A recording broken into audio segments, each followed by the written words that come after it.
Let's head over to the small, quiet town of Malang in North Cotabato, Philippines. It's a place known for its calm vibe and rural charm, where life moves at a slower pace. The people here are deeply connected to the land, relying on agriculture for their livelihood. In this peaceful town lived the Magwad family. Unlike many others, they led a pretty stable life.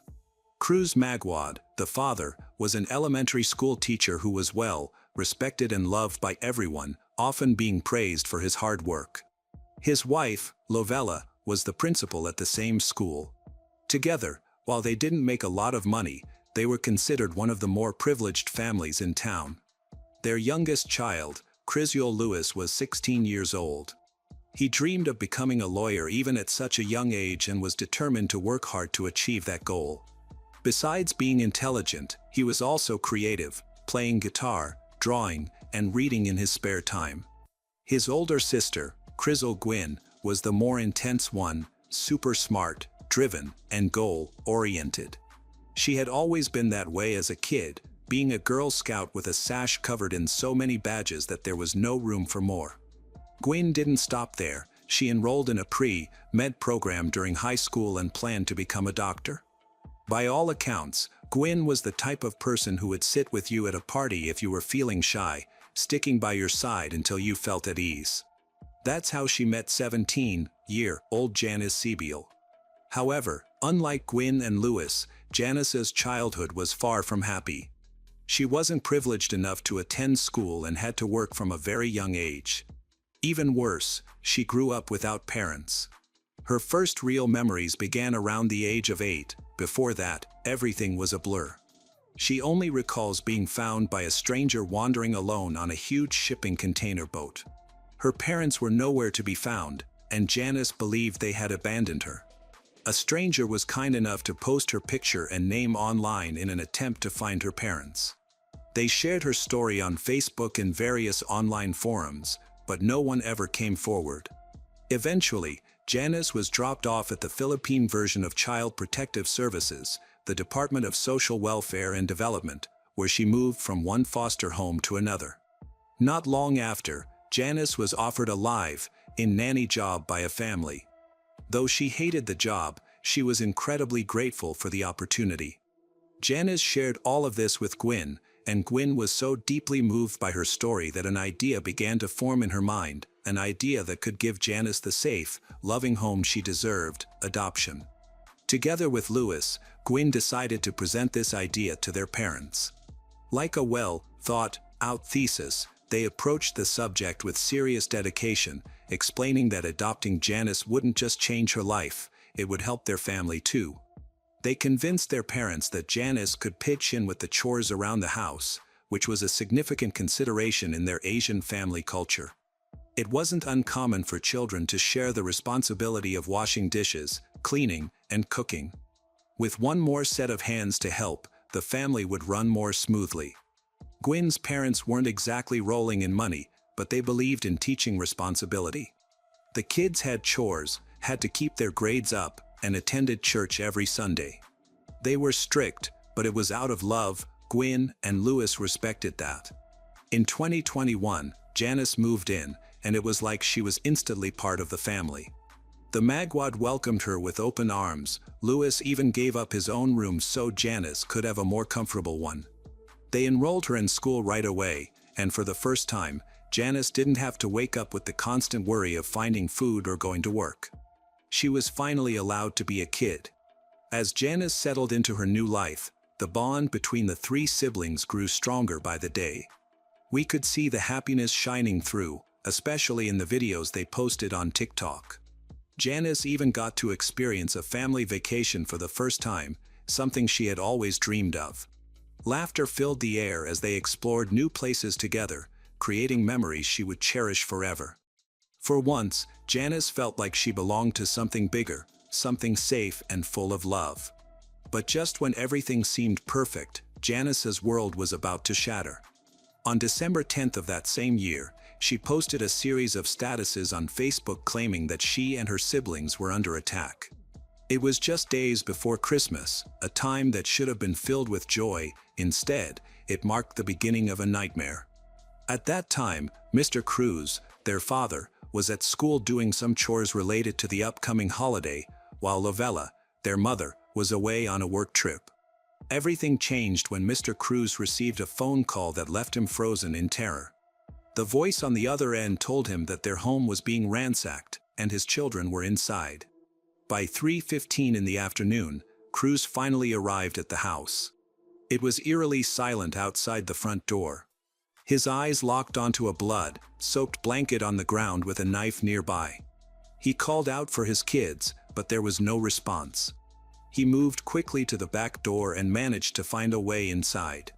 Cruz moved rapidly through the house, his voice echoing off the walls as he searched for his children.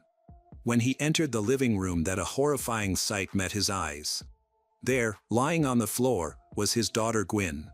A towel soaked in blood was wrapped around her body, her limbs and torso were covered in multiple slash wounds. But it was the injuries on her neck that were particularly severe. Crime scene photos later revealed the gruesome extent of the wounds. Her flesh was torn apart, and ants had already begun to gather on her body. Not far from Gwen, near the main door, Cruz found Lewis. His hands and feet were bound, and a gag covered his mouth. His body was riddled with fresh stab wounds, and the amount of blood suggested that the attack had happened just moments before Cruz arrived. But there was one more person missing. Janice's heart pounded as Cruz continued to search the house, calling her name. Finally, Janice appeared. She emerged from her room, her hair wet and her face pale and shaken. She was in shock, barely able to speak. Seeing her, Cruz immediately called the police. The officers arrived soon after, stepping into a crime scene that would later be described as one of the most gruesome in the Philippines. Blood pooled on the floor, and the house bore the marks of extreme violence. Janice, while trembling, told the officers that they had been attacked.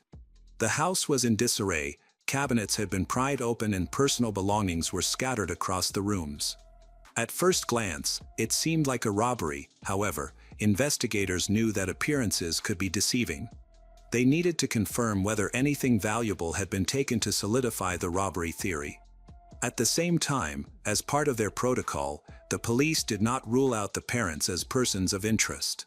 The police needed to confirm their alibis and whereabouts during the attack. The investigators turned their attention to the room where Janice said she was hiding during the attack. It was messy, but that wasn't unusual for a robbery scene. What stood out, though, were the details that didn't add up. The disarray in the room, though chaotic, didn't have the usual signs of a real robbery. So the police began to search the house more carefully, and they soon found some crucial evidence just outside the front door. The police discovered a blood-stained shirt, which they believed had been dropped by the attacker while trying to escape. About 100 meters away, they found a plastic bag in a ditch. Inside were bloody pants and underwear. It seemed the attacker had deliberately discarded these items to hide evidence. Inside the house, the scene became increasingly horrifying. The living room floor was littered with shards of glass and broken bottles, a clear sign of the violence that had unfolded there. Expansive pools of blood reveal the brutal nature of the attack. Among the carnage, investigators discovered a discarded knife, a baseball bat, and a hammer, each stained with blood. These weapons were assumed to have been used in the murders. Crime scene analysts took careful note of the blood patterns, which provided key insights into the sequence of events. They determined that Gwen, the older sibling, had likely been killed first. Her blood had partially coagulated and rigor mortis had already begun to set in. In contrast, Lewis's blood appeared much fresher, suggesting he had been murdered after Gwen. The different states of the blood and bodies made this theory even more plausible.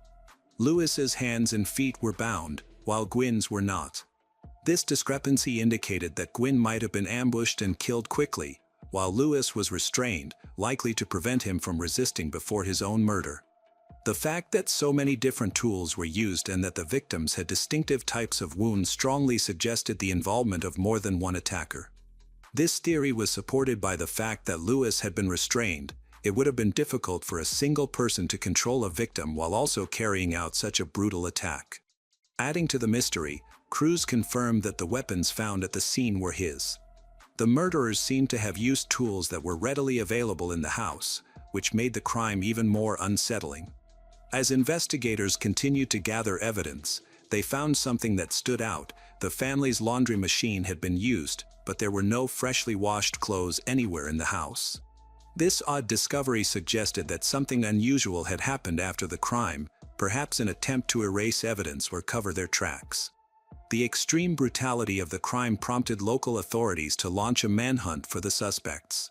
The public was shocked, and the need for justice became urgent.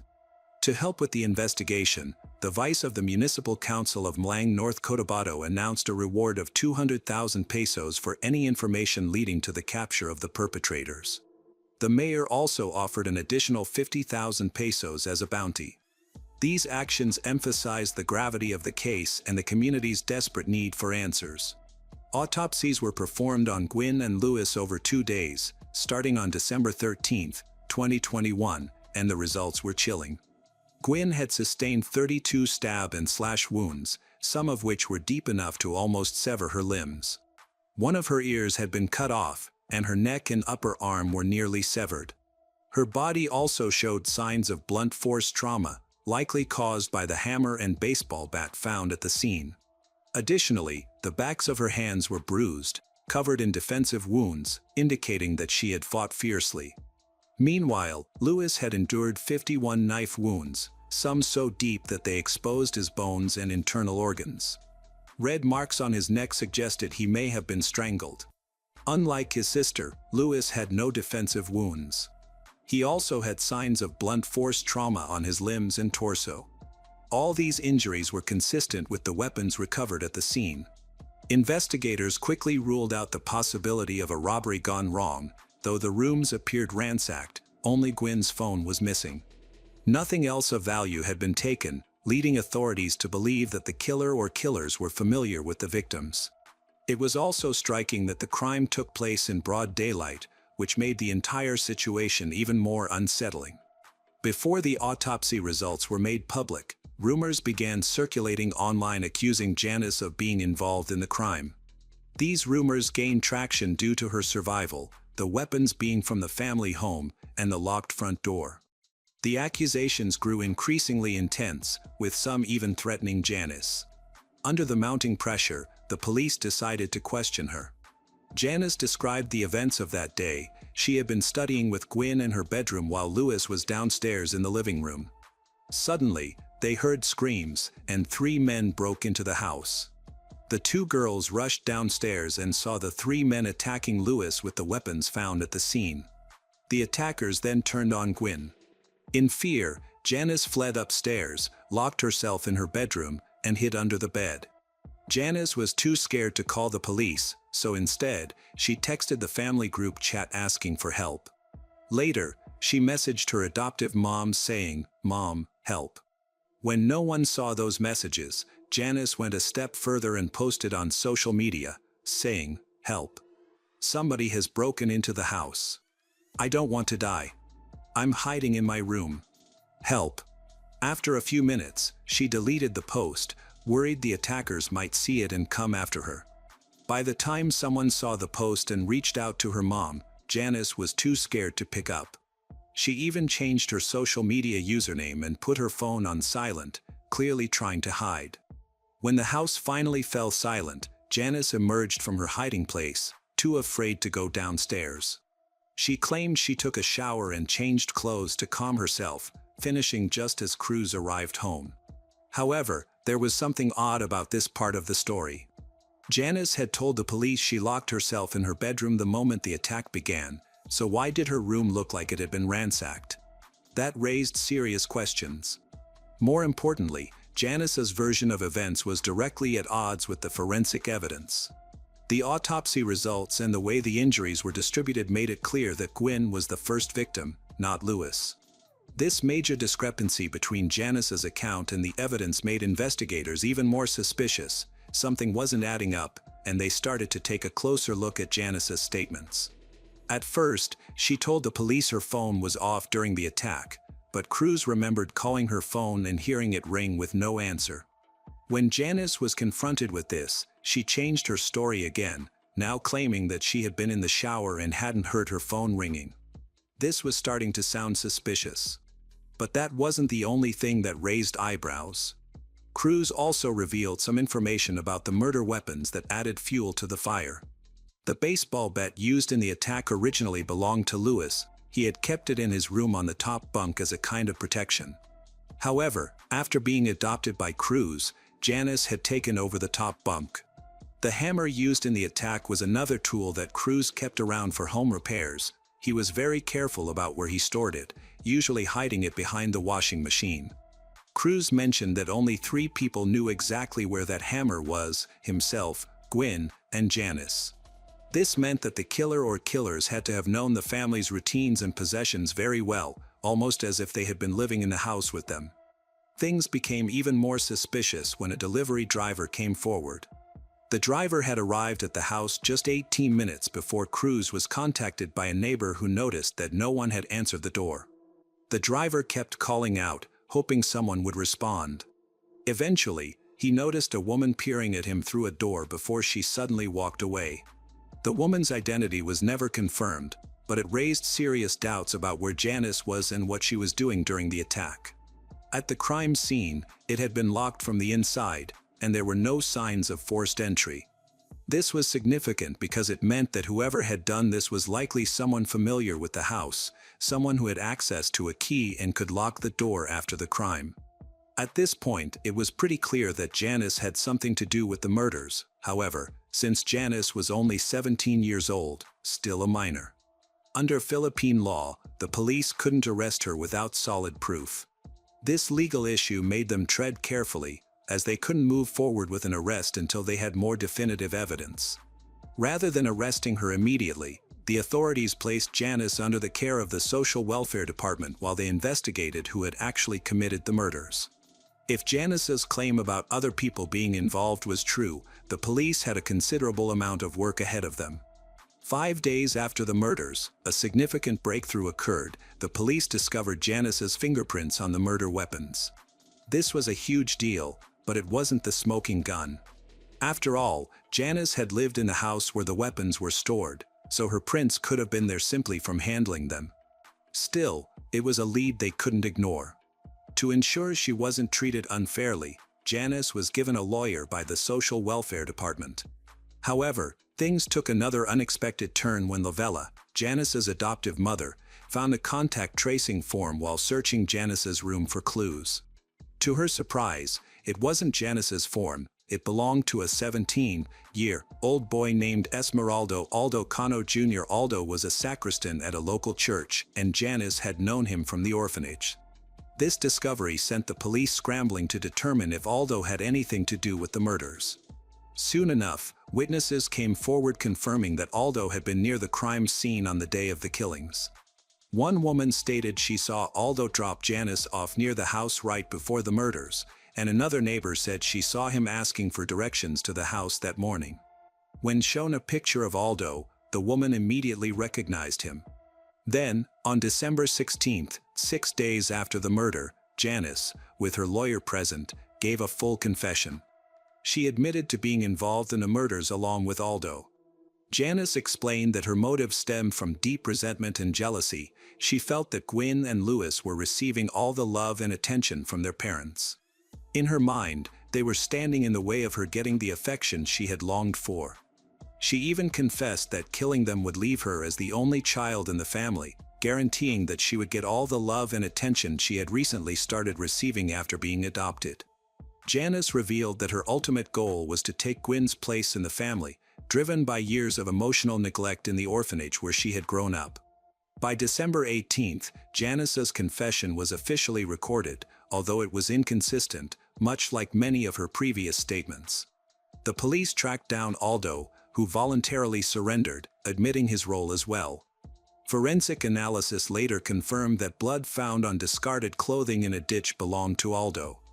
Like Janice, Aldo was also a minor, so he was placed under the care of the Social Welfare Department. Later that same day, in an unrelated banned substance raid, police arrested a 17-year-old for possession of illegal substances.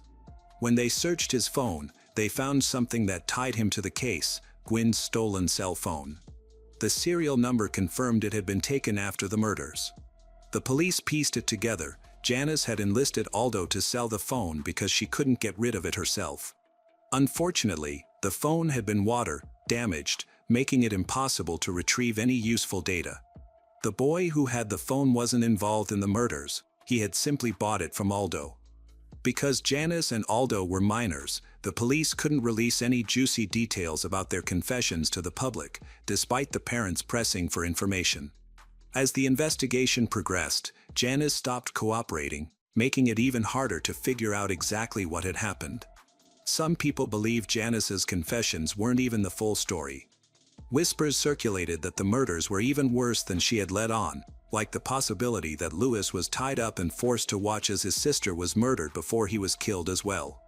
After the shocking confessions, Lovella, the siblings' mother, was interviewed and reflected on the warning signs she had missed. According to Lovella, they had adopted Janice 5 months before the murders. At first, everything seemed fine, the family welcomed her, and she appeared grateful. However, soon small red flags began to show. In August 2021, when Gwyn's parents were hospitalized, Cruz noticed that 10,000 pesos, about $170, set aside for emergencies was missing. Janice claimed thieves had taken it, but the next day a large sum was found hidden in her school bag. After some questioning, Janice admitted she had taken the money. Despite this breach of trust, the family, particularly Gwyn, chose to forgive her. They were sympathetic to her troubled past, attributing the theft to the survival instinct she had developed after years of hardship. Janice apologized, and the family, hoping this was a one-time mistake. They accepted her apology, believing the worst was behind them. However, as months passed, Janice's behavior started to shift in unsettling ways.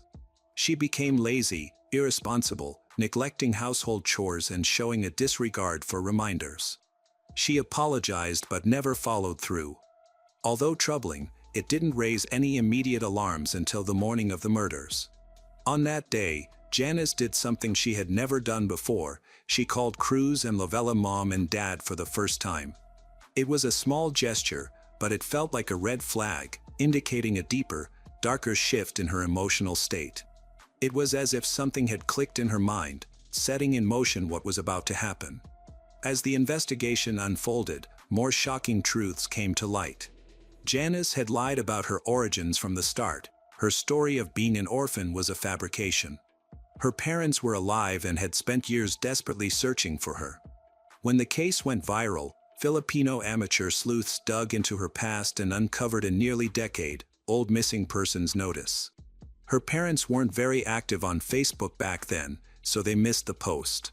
Fast forward to the murders, and that same post started circulating online again. It didn't take long for Janice's biological parents to recognize her.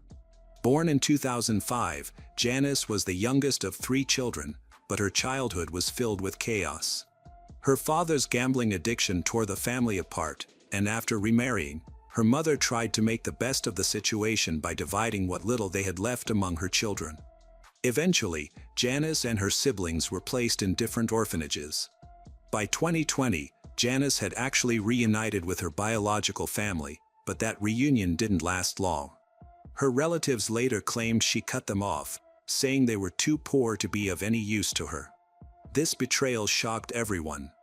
Things took a darker turn when Janice's biological mother, devastated by what her daughter had done, attended the funeral of Gwyn and Louis.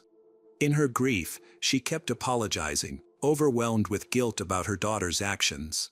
In one heartbreaking moment, Janice's biological mother even knelt down, but the Magwad weren't seeking revenge. They made it clear that they weren't angry, only seeking justice. They insisted that Janice's biological mother encourage her daughter to confess. Janice's mother tried to visit Janice at the social welfare office, but Janice refused to see her, citing strict rules. Then, the investigation took a jaw-dropping turn when evidence surfaced suggesting the murders were premeditated. Screenshots of a conversation between Janice and an unknown person went viral. In the messages, Janice confessed that she wanted to kill her siblings, thinking their deaths would give her the freedom she craved. She even wondered if anyone would still accept her if she committed murder, expressing a chilling belief that no matter what she did, God would forgive her if she asked. Some sources claim that Janice often talked about the 2009 horror movie The Orphan, a film about a young girl adopted by a family who ultimately betrays and kills them. She even posted on Facebook that she loved the movie and watched it repeatedly. When Janice's trial began, her behavior was just as disturbing. She was seen smiling and laughing in court, showing no remorse or regret. Cruz and Lovella, devastated by the loss of their children, said in interviews that they might have forgiven Janice if she had shown even a hint of genuine remorse, but her coldness only deepened their pain. The case became a national sensation in the Philippines. From March 2022, when Janice and Esmeralda were officially charged with murder, to their conviction on May 17, 2022, the case was closely followed by the public. Janice Sibiel was sentenced to 31 years in prison, while Esmeralda Aldo Cano Jr. received a 29-year sentence. However, both sentences came with one condition: they would serve them under the supervision of the Department of Social Welfare and Development until their 21st birthdays, after which they would be transferred to adult prisons. Gwyn and Lewis's parents had mixed feelings about the trial's outcome. While they recognized that the courts handed down the toughest punishment possible under the law, they felt the laws were too soft. The biggest issue, however, was Janice's complete lack of remorse. Cruz and Lovella were outspoken against Republic Act 9344, which limits the legal accountability of minors. According to this law, the minimum age for criminal liability is 15, and individuals between the ages of 15 and 18 can be held accountable but are sent to youth centers or rehab programs instead of adult prisons. This law prevents minors like Janice from being tried as adults, even for heinous crimes. Many argued that kids shouldn't be capable of planning or committing such brutal acts. In the US and other countries, minors committing these kinds of crimes would have been tried as adults. Cruz and Lovella felt strongly that Janice's age shouldn't excuse her from taking full responsibility, especially for such a violent and premeditated crime. This view was shared by many who felt the law was too lenient in cases like this. They publicly called for changes to the law, wanting those who commit violent acts at a young age to be held fully accountable. Some of the most heartbreaking facts to come out of the investigation revealed that Gwyn almost escaped. She had the chance to run, but when she heard Lewis calling for help, she went back, hoping to save her brother.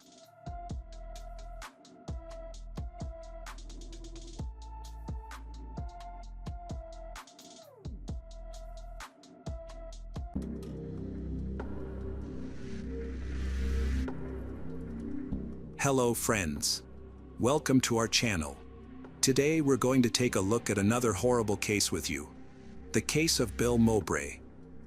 Bill Mowbray lived in Brownsville, Texas, USA, in 1987.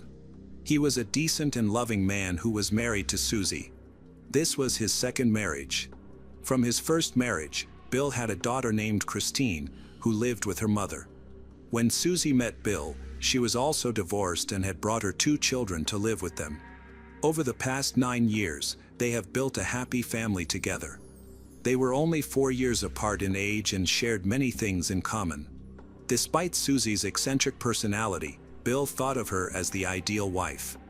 Bill was dedicated not only to his family but also to his career.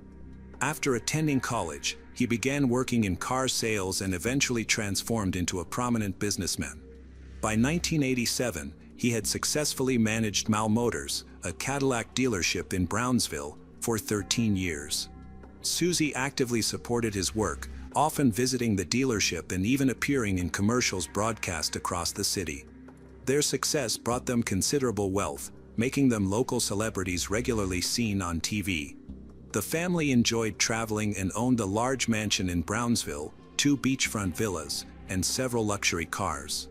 On the surface, their life appeared enviable, but in reality, it was far less glamorous. In recent years, Bill's business had struggled, with the dealership stagnating and showing no signs of growth. Bill realized he was sinking deeper into debt because his expenses far exceeded his income. Despite facing financial difficulties, they upheld an image of wealth and continued to spend lavishly. As their money problems worsened, it became evident they were facing a serious financial crisis.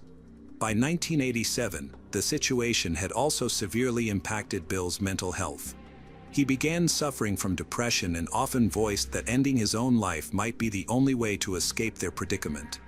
For Susie, this was an extremely difficult time. Her husband had never spoken or behaved this way before, and she feared he might do something drastic. His relatives were equally concerned for his well-being. They arranged consultations with a psychotherapist in the hopes of helping him, but their efforts yielded little progress. Bill remained firm in his belief that their family urgently needed money, otherwise, the business would collapse, leaving them on the verge of poverty. A solution to their financial struggles seemed nowhere in sight. Facing the threat of bankruptcy, Susie and Bill ultimately believed their best hope lay in securing a new loan from the bank. On September 15, 1987, Susie, 39, and Bill, 43, called to wish Susie's son a happy 16th birthday. At the time, her son and daughter were visiting their father. The conversation was warm and enjoyable, and everything seemed normal.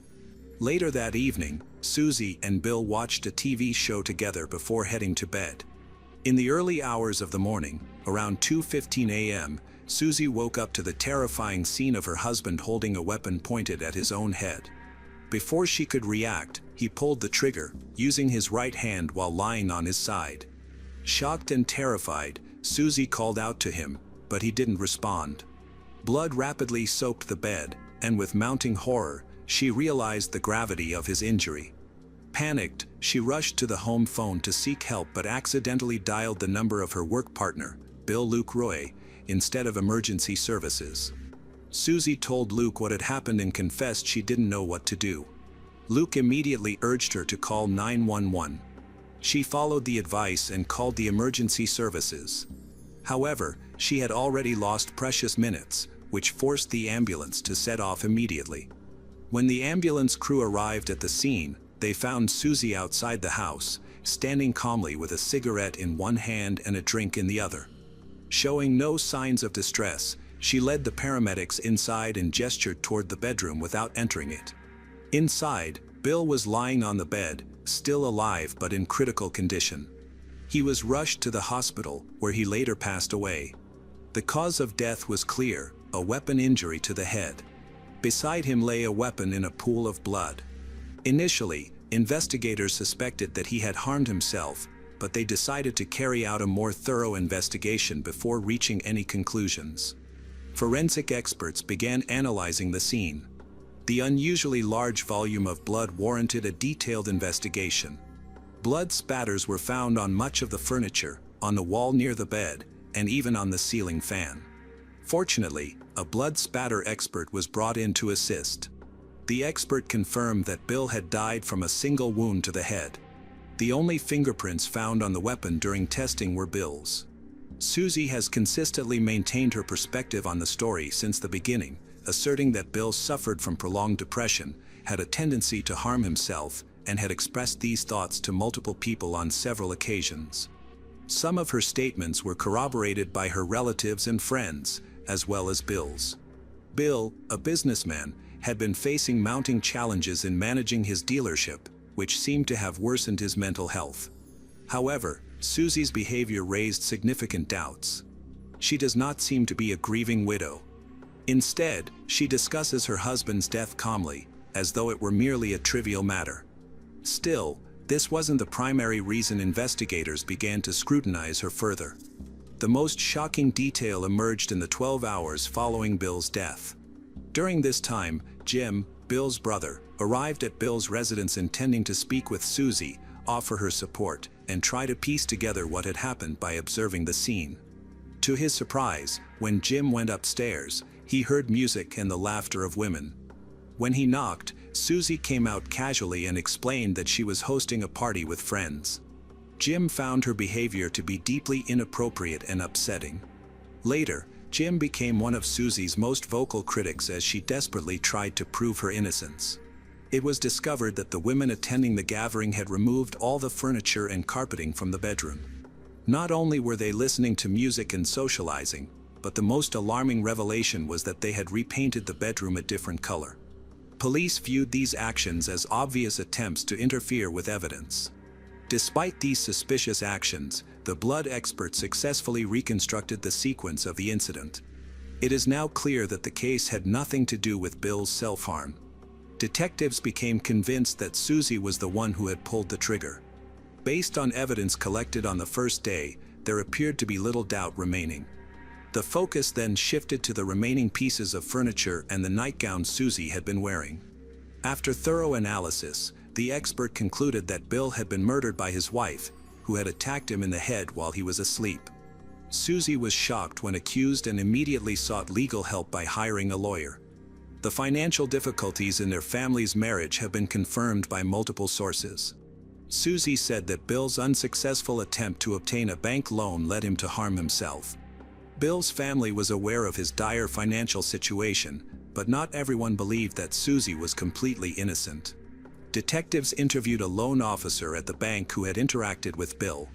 The officer recounted how Bill had visited the bank in a deeply distraught state, even breaking down in tears.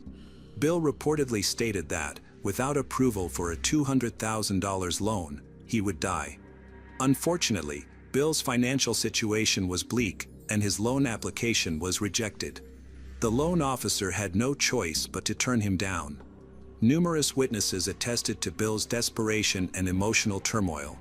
Despite this evidence of Bill's deteriorating mental health, suspicions about Susie remained strong. Her behavior following her husband's death was widely perceived as celebratory rather than mournful. This interpretation led to widespread public condemnation and further distrust of her character. However, her lawyer firmly maintained her innocence. Bill Mowbray, a businessman, applied for a bank loan to keep his business running and pay off existing debts. However, the bank's refusal devastated him. That evening, he returned home deeply distressed and barely interacted with anyone. Susie did her best to console him, but her efforts did little to ease his despair. In the final days of his life, Bill fell into a severe depression as he desperately searched for a solution to his financial crisis. Later, Susie shared that after this incident, Bill frequently spoke about ending his life. She tried to support him by accompanying him to a psychotherapist. The lawyer worked to find evidence that substantiated Susie's claims, and succeeded. Several of Bill's longtime friends revealed that, approximately a decade before the tragedy, Bill had attempted to end his life. This had occurred in the 1970s, before Susie and Bill married, which explained why Susie had never mentioned it. After meeting Susie, his life seemed to improve, and those close to him believed that his past struggles had been overcome. This information further reinforces the narrative that Bill has a history of self-harm. The defense attorney believed this evidence would strongly support Susie if the case went to trial. He dismissed the notion that Susie was implicated in the crime by the gathering at their house following the tragedy. Furthermore, he argued that the prosecution's case relied solely on circumstantial evidence, which could be easily challenged. Susie's unusual behavior was not enough to indicate that she might resort to violence. Bill's family, however, argued that Susie's actions demonstrated a complete lack of empathy toward him. Meanwhile, an outraged Jim demanded justice for Bill and insisted that the killer be held responsible. Investigators suspect that someone else may have been involved in the crime and are questioning the circumstances surrounding the incident. Specifically, they were puzzled why Bill chose to end his life while lying next to his wife in bed. Typically, individuals who wish to end their lives tend to prefer doing so in solitude. If Bill were to choose to end his own life, he would have two methods to consider: either keeping a loaded weapon nearby, such as placing it by his bed or under his pillow, or waking up in the middle of the night, retrieving the weapon, and returning to bed before using it. Susie claimed she didn't notice Bill getting up at night, though it's possible she simply didn't wake up. She mentioned that she had once handled her husband's weapon after discovering it under the pillow. She explained that he kept it in the bedroom for self-defense, adding that such behavior was typical among Texans. Detectives, however, questioned why there were no fingerprints on the weapon if Susie had truly picked it up. Susie claimed that Bill regularly cleaned and wiped the weapon, but investigators remained skeptical. They began scrutinizing the dynamics of Susie's and Bill's relationship. During the inquiry, they discovered that she had multiple extramarital affairs during her marriage, and, importantly, Bill was aware of them. After numerous acts of infidelity, she and her children had left him and moved to Austin. However, Bill eventually persuaded her to return, and they resumed living together. Despite this reconciliation, many believed the relationship remained deeply strained. Susie and Bill were preparing for a divorce and discussing how to divide their assets, which created significant tension and might have given her a motive to murder her husband. Susie's behavior following the incident raised further suspicions. After the incident, upon realizing that her husband was seriously injured but still alive, she chose not to call an ambulance, a decision that might have increased his chances of survival. Instead, she called a colleague, Bill Luke Roy. Susie claimed she was confused and unsure of what to do in such a situation, so she sought advice from a family friend. This initially led some to speculate that Luke might have been involved in the crime, though no evidence supported this theory. According to Luke, Susie's voice lacked any signs of panic during their phone call. Nonetheless, Luke advised her to contact emergency services, which Susie did without hesitation after speaking with him.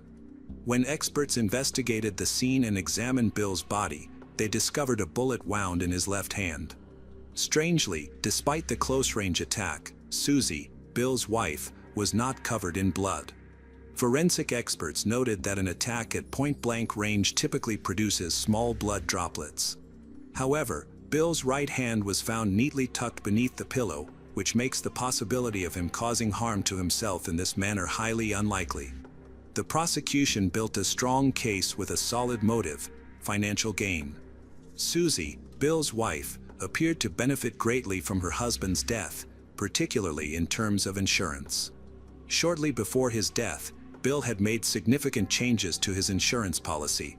He increased the payout amount to nearly $2 million but removed Susie as a beneficiary. Instead, he designated the payout to his daughter from a previous marriage, Christine. Susie had even contacted the insurance company in advance to confirm the details of the policy. Crucially, these changes to the policy were set to take effect just days after Bill's death. During her call with the insurance company, Susie uncovered crucial information, which indirectly pointed to the possibility of a motive to act quickly. With Bill weighed down by financial troubles, his death could secure the money needed to resolve their outstanding debts. Apparently, Bill had removed Susie from the beneficiary list due to a lack of trust in her and instead sought to provide lifelong financial security for his daughter. This situation raised several troubling implications. Firstly, if Bill had planned his own death, he likely would have waited for the amended insurance policy to officially take effect, which would have occurred in just a few days. Furthermore, as someone knowledgeable in legal and financial matters, he would have been aware of Texas laws regarding voluntary death. Specifically, insurance policies do not pay out compensation to beneficiaries if the insured dies voluntarily within 2 years of the policy's activation. This means all of Bill's intentions to secure his daughter's future were doomed from the outset. Detectives believed that Bill had no intention of ending his life willingly. When he spoke about such matters, it was likely to evoke pity or manipulate others, such as persuading the bank to grant him a loan. However, given the strange circumstances surrounding his death, it seemed he didn't end his life himself, someone might have helped him. Based on circumstantial evidence, Susie was arrested and charged with her husband's murder. At the trial, a key forensic method was used: blood spatter analysis. This technique, first introduced in the 1950s by Herbert MacDonald, played a critical role in providing evidence and substantiating the charges. MacDonald himself testified during Susie's trial, offering essential insights. Blood spatter analysis had been a foundational method in the U.S. justice system and widely accepted for years. However, in 2009, the National Academy of Sciences raised doubts about its reliability, emphasizing that accurate and meaningful use of the analysis requires significant expertise and experience. Evidence in Bill's murder case was analyzed by inexperienced experts, but this oversight was overlooked during the trial. Although blood sample analysis has been heavily criticized, it remains valuable and continues to be used, now exclusively by highly qualified and experienced specialists. In the past, doubts about this method had led to the reconsideration of several convictions. However, by the time of Susie's case, Herbert MacDonald's method was widely accepted and largely unquestioned.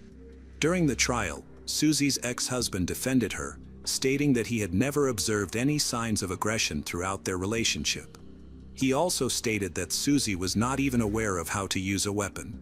Additionally, a family friend named Luke, Bill's business partner and Susie's initial point of contact after the incident, supported her and expressed his belief that Bill may have willingly ended his own life.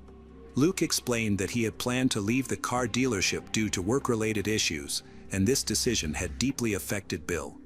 In the final days of Bill's life, he reportedly struggled with loneliness. The prosecutor's office persisted in proving its case. To strengthen its argument, it presented the marital bed as evidence during the trial, complete with two mannequins representing Bill and Susie, as well as traces of Bill's blood that were still visible. This allowed the prosecution to vividly illustrate its version of what transpired on that tragic night. Despite the defense's efforts, the jury ultimately convicted Susie of murder, sentencing her on June 5, 1988, to life in prison without the possibility of parole.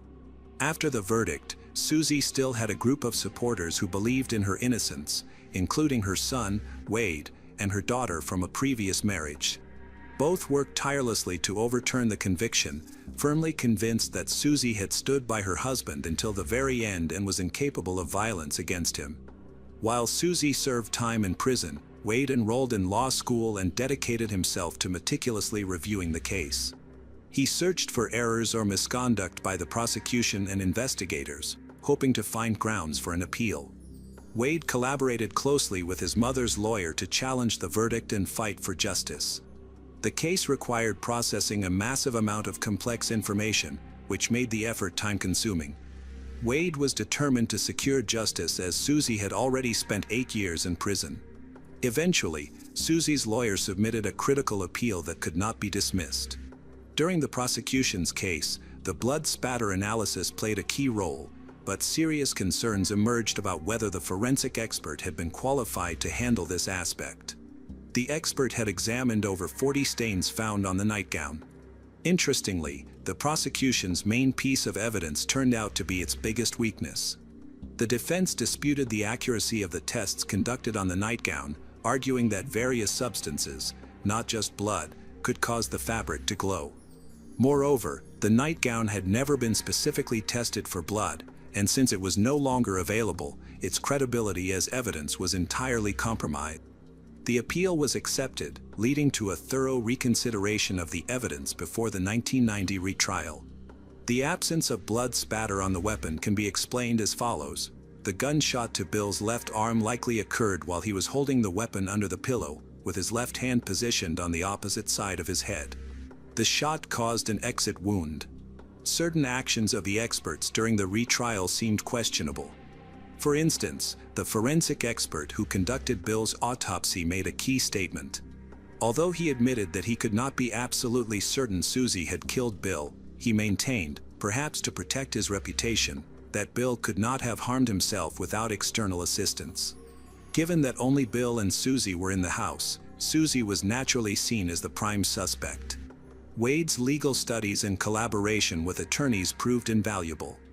Together, they uncovered evidence of a conspiracy that violated Susie's constitutional right to a fair trial. A major revelation emerged when the prosecution brought in Herbert MacDonald to re-examine Susie's nightgown and the prior findings. Contrary to the prosecutor's expectations, MacDonald decisively refuted the arguments supporting Susie's guilt. However, rather than sharing MacDonald's expert opinion, the prosecution deliberately concealed it and continued relying on the flawed evidence against Susie. Wade played a vital role in the fight for his mother's freedom. He now faced the challenge of presenting his findings to convince the jury. His analysis revealed deception on the prosecution's part, which violated the Brady Rule, a requirement for prosecutors to disclose all evidence that could potentially exonerate the defendant. MacDonald's findings were pivotal in exposing this misconduct. Finally, Susie's day in court arrived in January 1998. By then, the once vibrant woman had been deeply affected by her years in prison, reduced to a shadow of her former self.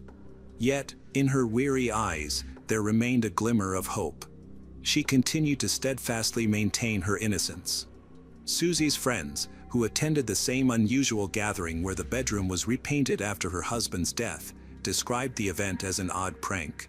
They explained that it was initiated by a woman attempting to cover up the unsettling red stains in the room. According to them, Susie was unaware that her actions would later lead to accusations of evidence tampering. Both friends defended her, with one stating that the room had not been cordoned off with police tape and no warning had been issued that the investigation was ongoing. In fact, investigators initially concluded that Bill's death was a result of self-harm and showed little interest in the scene. They had planned to close the case and archive it, allowing Susie to remain in the house without implementing any security measures, such as sealing the room with police tape. The other friend explained that the group merely wanted to help Susie, who hesitated to let her children return to a bedroom stained with blood. Influenced by alcohol, they decided to repaint the room before the kids came home. Neither friend believed that Susie was guilty of any wrongdoing. During the retrial, an unqualified expert who had analyzed Susie's nightgown admitted that his original testimony at her first trial was baseless and lacked scientific foundation. Forensic expert Herbert MacDonald reviewed the flawed methods used in the investigation and expressed disbelief. The stains were measured visually without proper tools, and there was no confirmation that the stains were even blood. As a result, the evidence was deemed unconvincing. Susie's lawyer presented a compelling argument during the trial, which led the jury to reconsider their stance. They began to entertain the possibility that Bill, Susie's husband, had voluntarily chosen to end his own life. Substantial evidence later emerged, outweighing the vague testimonies provided by several of Bill's friends. The defense strategy focused on one key factor underlying the tragedy: Bill's financial difficulties.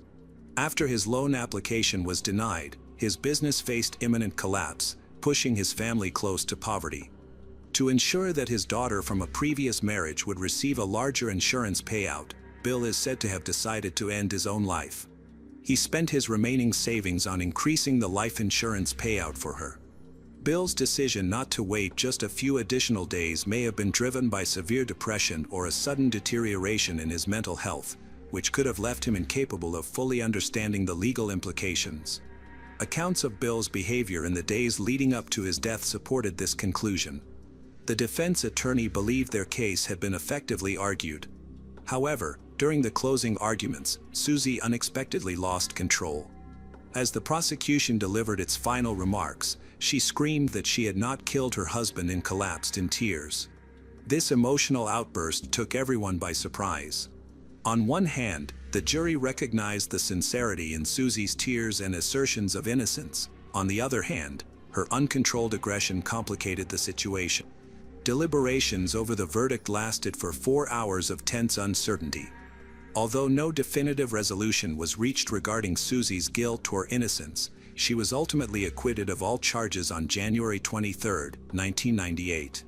Despite her acquittal, she continued to face opposition, with critics focusing heavily on her behavior throughout the trial.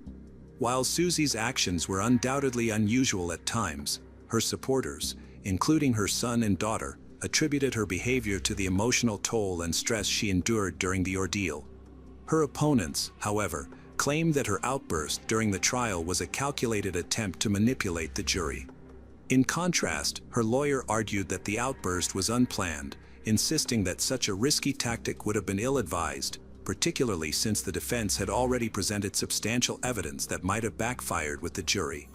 During subsequent hearings, it was revealed that the nightgown had never been used as evidence. This omission raised concerns among the investigative team, as items of such significance rarely vanish without explanation. Speculation arose that the prosecution, facing heavy criticism for their strategy, may have intentionally disposed of the nightgown to prevent further examination. This theory gained traction as many believed the nightgown might have undermined their case, particularly given the opinion of Herbert MacDonald, whose expertise could have discredited their claims.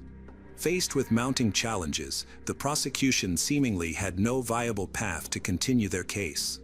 Susie Mowbray was acquitted on her 50th birthday, turning the occasion into a celebratory milestone. She expressed her gratitude to her son, Wade, describing it as the best anniversary gift she had ever received. In a 2001 interview, she reflected on her release, noting that others who had been wrongfully convicted alongside her had already been freed for 3 years.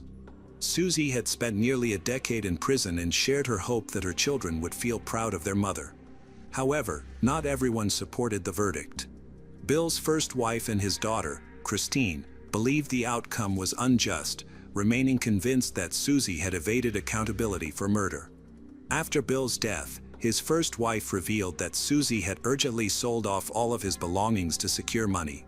This led to a fierce legal battle between Bill's first wife and Susie over his inheritance. Ultimately, no one received the life insurance payout.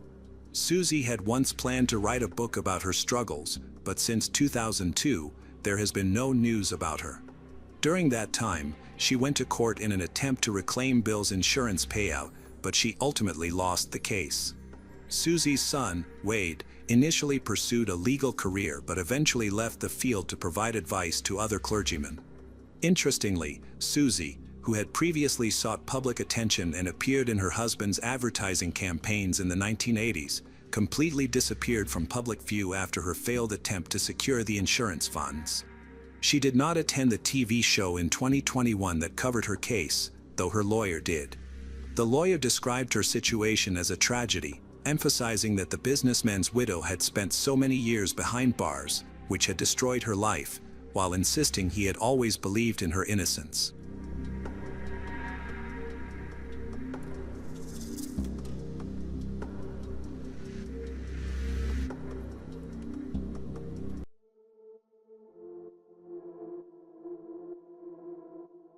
Hello friends. Welcome to our channel. Today we're going to take a look at another horrible case with you. The case of Marty Hill. Marty Hill, 42, lives in a cozy little town called Prairie Village, Kansas, USA. She is energetic, cheerful, and kind. From a young age, she was drawn to fine art, dreaming of becoming an artist or designer. To pursue this dream, she worked hard, completed her studies, and gained the necessary educational background. Eventually, she fulfilled her dream by working in the design studio of a clothing company. At the company, Marty is always highly regarded for his outstanding achievements and reliability. So, when she failed to show up for work on September 8, 2010, without any notice, everyone immediately suspected that something was wrong. No one knew what had happened, and she had not requested any leave. Initially, her colleagues hoped she might just be running late. They tried calling her but received no response and decided to wait a little longer. An important meeting was scheduled for 10 a.m., and Marty's attendance was deemed essential. Her absence worried everyone since she was always responsible and fully aware of the meeting's importance. She is usually deeply involved with the group and consistently reports any issues, so her silence in this case is unusual. Growing increasingly uneasy, one of her friends tried calling her repeatedly, but the calls went unanswered. Overcome with fear, the friend began to break down in tears, sensing deep in her heart that something terrible might have happened to Marty. A friend decided to find out what had happened to Marty. One of her colleagues offered to visit her house and check on her. He arrived at her quiet residential neighborhood at 11:30 a.m. and knocked on her door, but there was no answer. This seemed odd, especially since her car was parked in the driveway, suggesting she should have been home. He walked around the house but saw nothing unusual, although he couldn't shake the feeling that something was wrong. The unsettling silence made him uneasy, so he returned to his car. The colleague returned to the office and discussed the situation with the others. They decided it was necessary to call the police to check on Marty. Because Marty had a 15-year-old daughter who was at school at the time, they agreed not to alarm her until they obtained more information about Marty's whereabouts. Eventually, the police were contacted, and the colleague stayed near Marty's driveway, waiting for the police to arrive. The police arrived at the scene within minutes. When the officer knocked on the door, there was no response, and there were no signs of forced entry. Looking through a window, he noticed a woman's purse sitting on the kitchen table, which indicated that Marty should have been inside. Concerned, the officer decided to check the door, suspecting she might be unwell and in need of help. To his surprise, the door was unlocked. The officer entered the house and searched the first and second floors but found nothing out of the ordinary. He then proceeded to check the basement. Using a flashlight, the officer realized there were no lights in the basement. As he descended to the very bottom, he spotted someone lying in a large pool of blood, curled up in a fetal position. The dim light revealed a gruesome scene. The room was splattered with so much blood that it resembled a torture chamber. At first, the police thought the victim was a man due to the large amount of blood, but upon closer inspection, they couldn't even determine the victim's gender. Based on the scene, they concluded that the person was dead. However, to their horror, the victim suddenly turned around and looked directly at them. The police discovered a severe wound on the victim's throat and observed that her face was so swollen, disfigured it resembled a gruesome, bloody mess. Believing the victim was on the verge of death, an officer leaned in and repeatedly asked, "Who did this?" Despite his efforts, the victim struggled to breathe and was unable to speak. Prior to questioning, the officer had already called for medical assistance. Though still alive, the victim was unable to reveal the identity of her attacker. The victim was rushed to the nearest hospital due to her critical condition, which made identifying her difficult. Her injuries were concentrated on her head and face, including multiple skull fractures, facial fractures, a concussion, and cerebral swelling. The wound was particularly devastating, slicing through muscles and vital blood vessels. Medical experts estimated her chances of survival at no more than 20%. Finally, the victim was identified to be Marty Hill, the owner of the home. Against all odds, the doctors managed to save her life. Attention immediately turned to her teenage daughter, Mackenzie, who was contacted right away. Mackenzie was in complete shock and had no idea what had transpired at their home. Upon hearing of the brutal attack, family members rushed to the hospital to be with Marty. The extent of her suffering was unimaginable, and her injuries were so severe that even her own mother didn't recognize her. Unfortunately, the doctors all gave the same grim prognosis regarding her chances of survival. Her condition was serious, but at least it was somewhat manageable. Family members took turns staying by her bedside every day. The situation was so overwhelming that they felt a mix of anger and helplessness. Her son, Stephen, felt the most anger. Living in Texas at the time, he returned home to be with his mother and offer his support. Stephen was the first person to enter the basement where his mother had been found. After the forensic investigator examined the house, they emerged from the basement and strictly prohibited anyone else from entering due to the gruesome nature of the scene. While the relatives grieved, Stephen cleaned up the blood himself. Detectives investigating the tragedy were baffled, unable to determine who could have committed such an act or why. Marty's family and friends were equally perplexed, as no one could imagine her having an enemy capable of such violence. Investigators searched for clues in her personal life, workplace, and relationships with her children but found nothing unusual. The crime was determined to be unrelated to abuse, as Marty's clothes remained intact, a conclusion later confirmed by the Armed Forces analysis. There was no indication of theft, nothing was missing, and the house showed no signs of forced entry. The circumstances of the crime were shrouded in mystery. Even Marty herself was unable to provide any information about the identity of her attacker. The police interviewed Marty's neighbors, but none of them were able to provide any significant information. The only clue reported was a sighting of a red, broken pickup truck near Marty's house at around 8 a.m., driven by a young, light-skinned, short man. This timing aligned with the approximate time of the attack determined by detectives.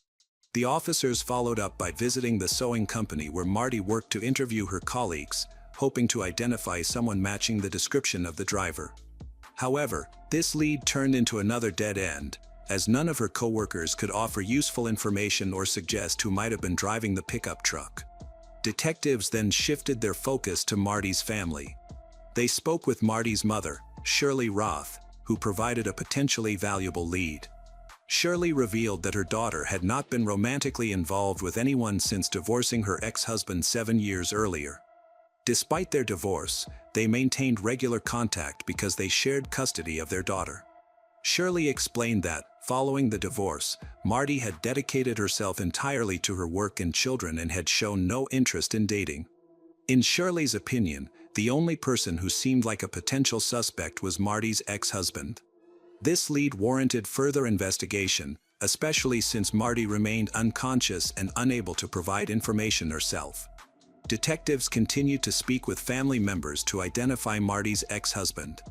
Their children were quick to defend their father. Their daughter, Mackenzie, a high school student, took offense at the suggestion that her father could be a suspect.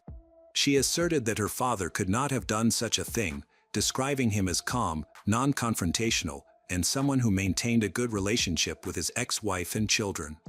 Their son, Stephen, also rejected the suspicion, stating that his father was incapable of committing the crime. Despite this, detectives could not dismiss the theory and decided to investigate it thoroughly. The police then visited Marty's ex-husband at his home. He was fully cooperative, invited them inside, and answered their questions openly. He appeared deeply affected by the incident, expressing that he still cared for Marty and was distressed by what had happened. He expressed relief that she had survived and shared that he was praying for her recovery. Although there was nothing initially suspicious, the police still needed to verify his alibi.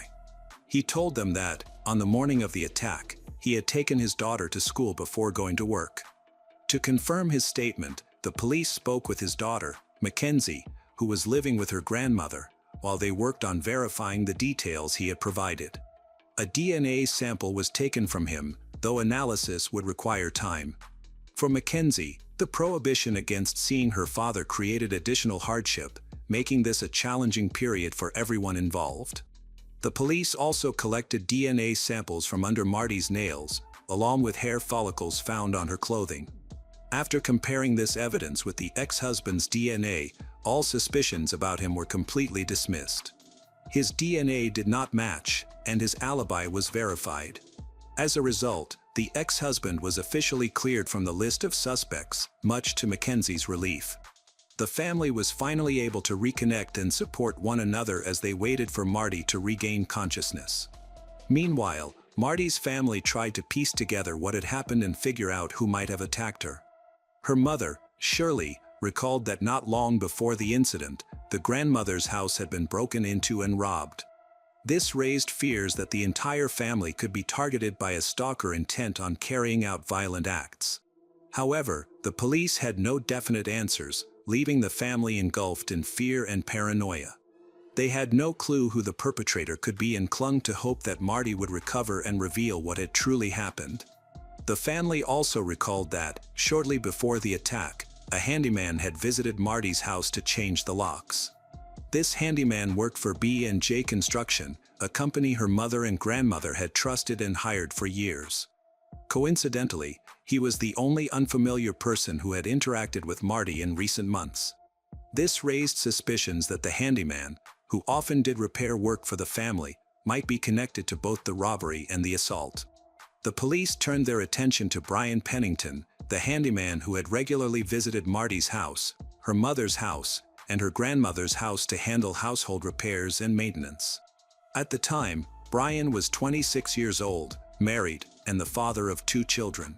He lived about an hour and a half away in a small town called Leeton, Missouri, with a population of around 500.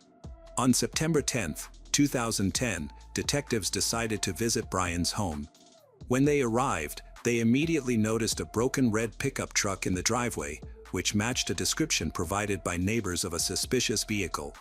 However, the truck did not have license plates, so they were unable to confirm the match. Inside the house, they found Brian, who was cooperative and permitted the officers to enter his kitchen. He answered their questions openly. When asked about the truck, Brian explained that he didn't drive it because it had no license plates. He also mentioned that his last visit to Marty's house had been 3 to 4 days before the attack, during which he had checked the basement equipment. Brian didn't contact the police after seeing on the news that Marty had been attacked. He explained that he didn't know anything and couldn't provide any useful information about the case. Brian wasn't very familiar with Marty. Their interactions had been limited to working together on repairing her house. Although he considered her a respectable woman, that was all he could share with the authorities. However, detectives began to question his account. Their suspicions were triggered by the fresh scratches on his face, which might have been caused during a confrontation with Marty.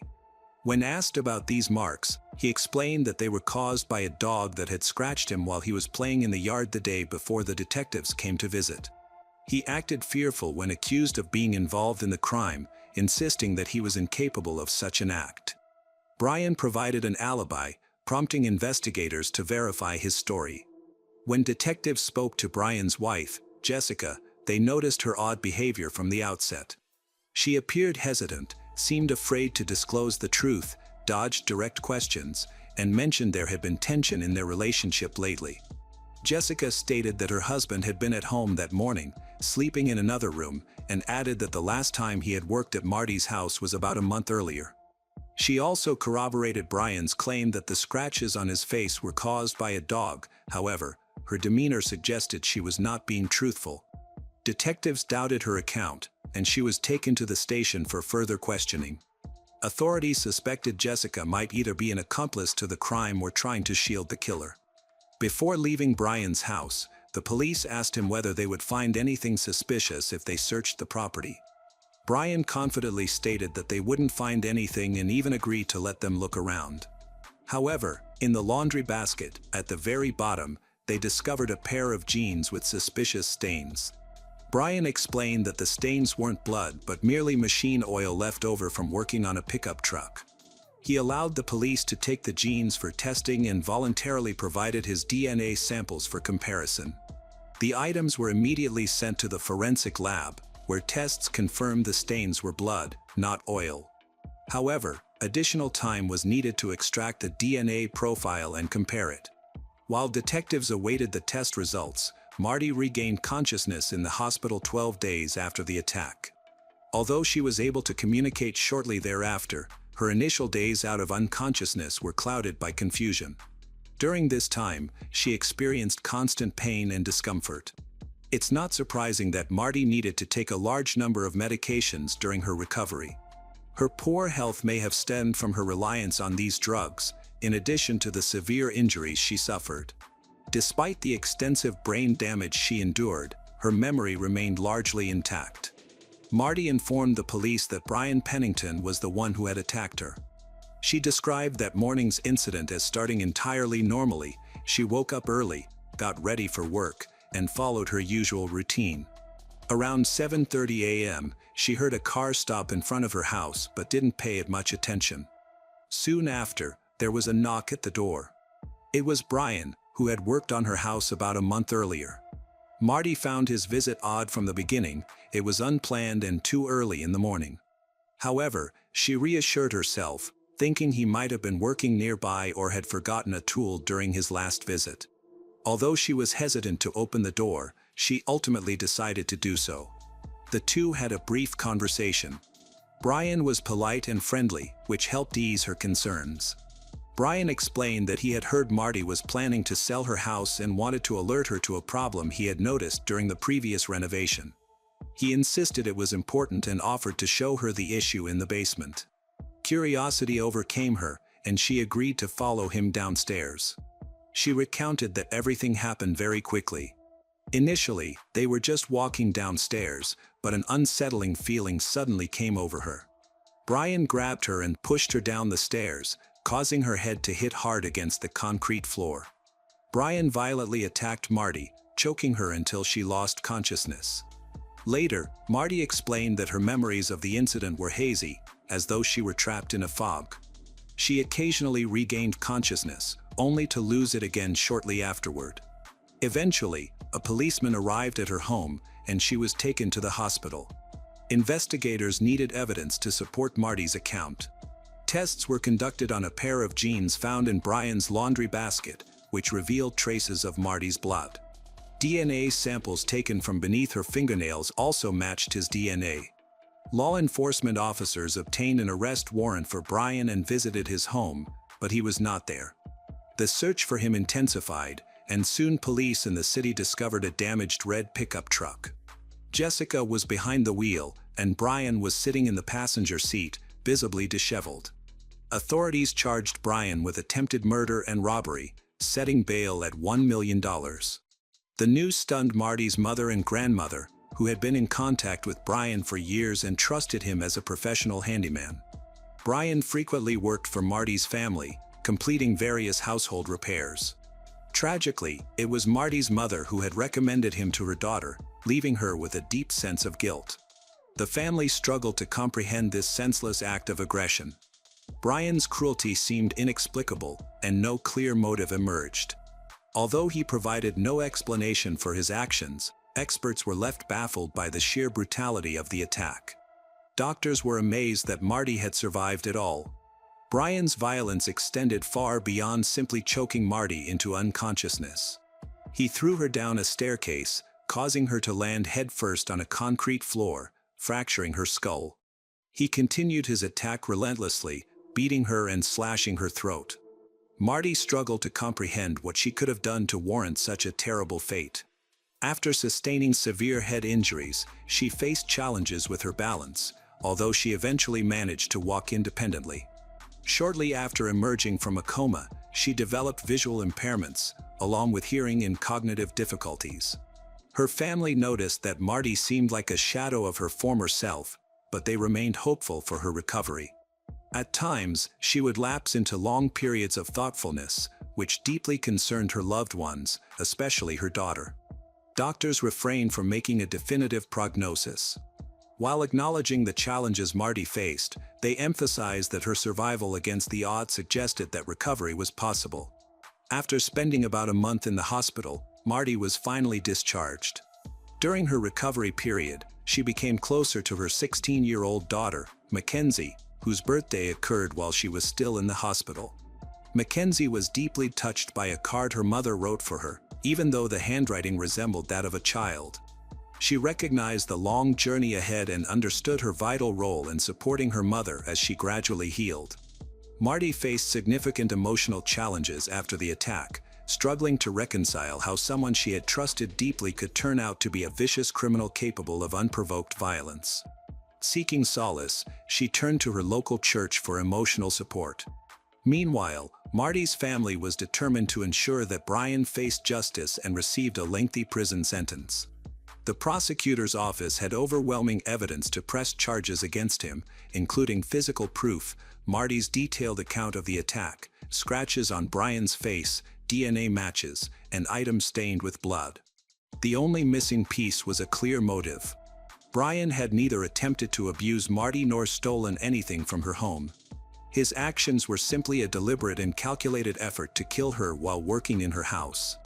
This act of violence was sudden and seemed to lack any apparent provocation. Marty had no prior conflicts with Brian, and relations between him and other women in her family had been peaceful. However, as police investigated Brian's background, they uncovered a troubling history of criminal activity. He had been convicted in 26 separate cases, most of which were related to domestic violence. His ex-wife and former girlfriends had reported him to the police numerous times. Jessica admitted that she had shielded him out of fear of becoming his next target, as his behavior was systematically abusive. Brian frequently threatened her, exhibiting a clear pattern of cruelty.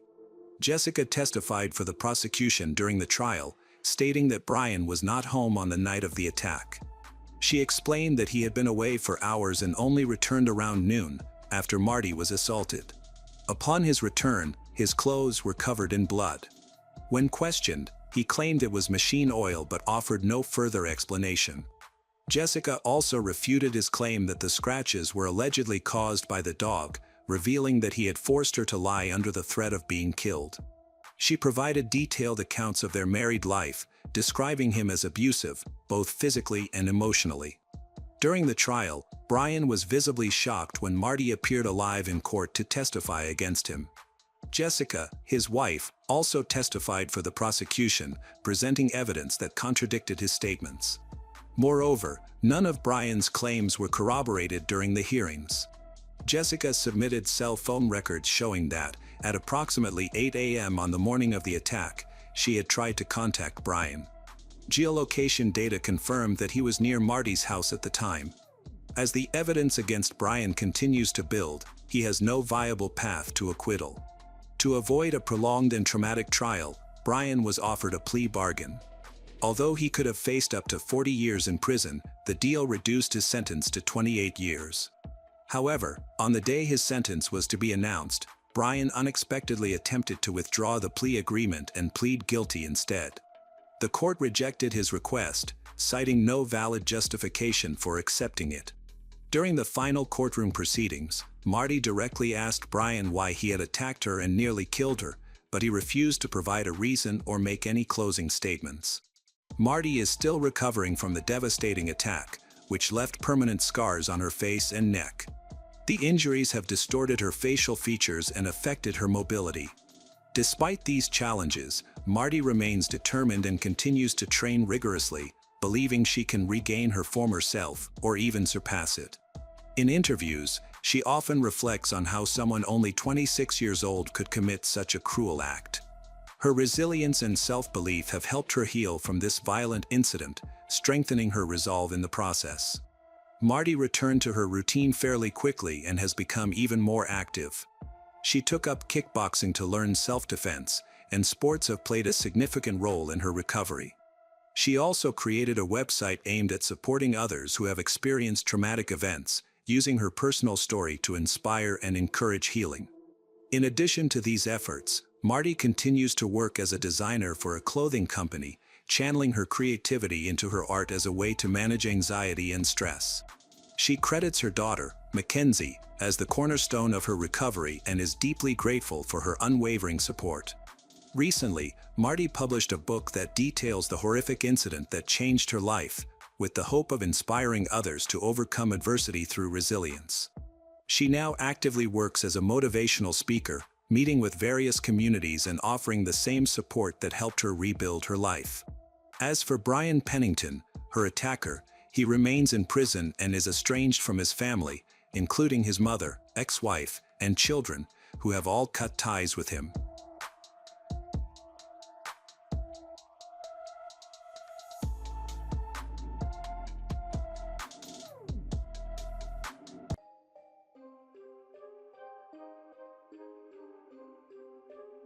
Hello everyone, today we will learn about another case.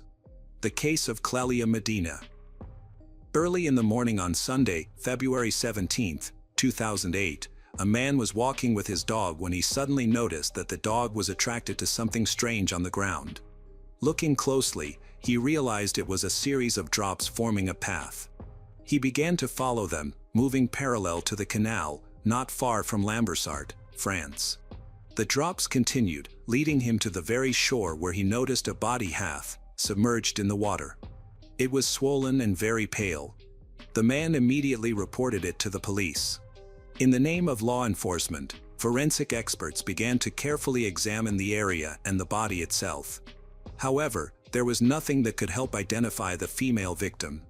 It was not possible to find a handbag that might have contained documents, a mobile phone, or bank cards. The body was taken for an autopsy, and the police continued to investigate the area around the canal for any clues about the identity of the victim. While the medical examiner was working in his office, detectives checked the databases of missing persons to find anything that could help identify the body. In this area, no recent disappearances had been recorded. When it became obvious that the unidentified victim could not be recognized, forensic scientists began searching the canal bank for clues indicating the identity of the deceased or the perpetrator. In the relatively small area where the body was found, cigarette butts and anything that could contain human DNA were collected. To ensure that nothing was missed, a team of divers was called in to check the bottom of the canal. This decision turned out to be correct. One diver managed to retrieve a car jack from the bottom, found just a meter away from the body. The jack, belonging to a standard set for a wing car, had a serial number indicating it was used in a vehicle produced in 1997. It had been in the water for quite a long time, so traces from its surface could have washed away. However, during the examination, Human bloodstains were found. They continued to collect data. Initially, it was believed that the victim had been strangled, as characteristic marks remained on her neck. However, the forensic expert concluded that the cause of death was multiple strong blows to the head with a blunt object. The location and shape of the marks resembled those made by a car jack. There were suggestions that the girl could have died in a road accident, but the longer they attempted to prove this, the less plausible the theory seemed. It was soon decided to abandon this idea. It clearly indicated a methodical beating after which the body was simply thrown into the water. A toxicological examination showed that the victim was either intoxicated from alcohol or under the influence of prohibited substances. The deceased was fully dressed, and no signs of abuse were found. At the same time, there were no marks on her hands that would indicate she had fought for her life. The attack had likely come as a surprise to her, and she was unable to defend herself. According to the forensic expert, she died around 5 a.m. The police had only one clue that could help solve the mystery of her identity: a small stamp on her palm that had miraculously not washed away in the water. Such stamps are given to club visitors at the entrance, allowing security to recognize them without the need to check passes or flyers. Typically, these stamps are unique to each establishment and are not replicated. It was quickly discovered that the victim had visited the Buccaneer Club located nearby shortly before her death. Detectives arrived at the club, immediately spoke with the administration and employees, providing them with a description of the deceased. Two young men recognized the girl because she occasionally attended the disco, but no one knew her name. The detectives managed to access the recordings from the CCTV cameras. Thanks to that, the victim was identified. She had arrived at the club the day before she was found in the canal, apparently leaving Buccaneer around 3 a.m. and being killed by 5 a.m. What happened to her between 3 a.m. and 5 a.m. remained unknown. The police spoke to regular patrons and staff in the hope that someone recognized her from the CCTV footage, but no valuable clues about her identity emerged. So far, no missing persons reports had been filed. The police were left with only one option to identify the deceased: to hold a press conference and appeal to the public through the media. Detectives provided a detailed description of the victim and showed footage from the club's CCTV cameras. Within a few hours, a woman admitting that she was the mother of 18-year-old Clelia Medina. She reported that her daughter had gone to the club about a day before these events and had not returned or been in touch. She immediately became concerned. Relatives and friends had no idea where Clelia might have spent the night. No one had seen Clelia after visiting the club, which caused anxiety and prompted her mother to search for her. Approximately 36 hours had passed when she managed to contact the local police station in Lille, but received the standard excuse that law enforcement officers did not want to waste time looking for a girl who had simply gone on a spree after the club and was likely spending time with friends or a boyfriend. When she saw a news program about the police announcing the discovery of a body and the terrible circumstances surrounding the tragedy, she initially tried to dismiss any bad thoughts about it possibly being her daughter. However, the worry persisted. She literally felt that something bad had happened to her daughter and feared that it was Clelia's body that had been found in the canal.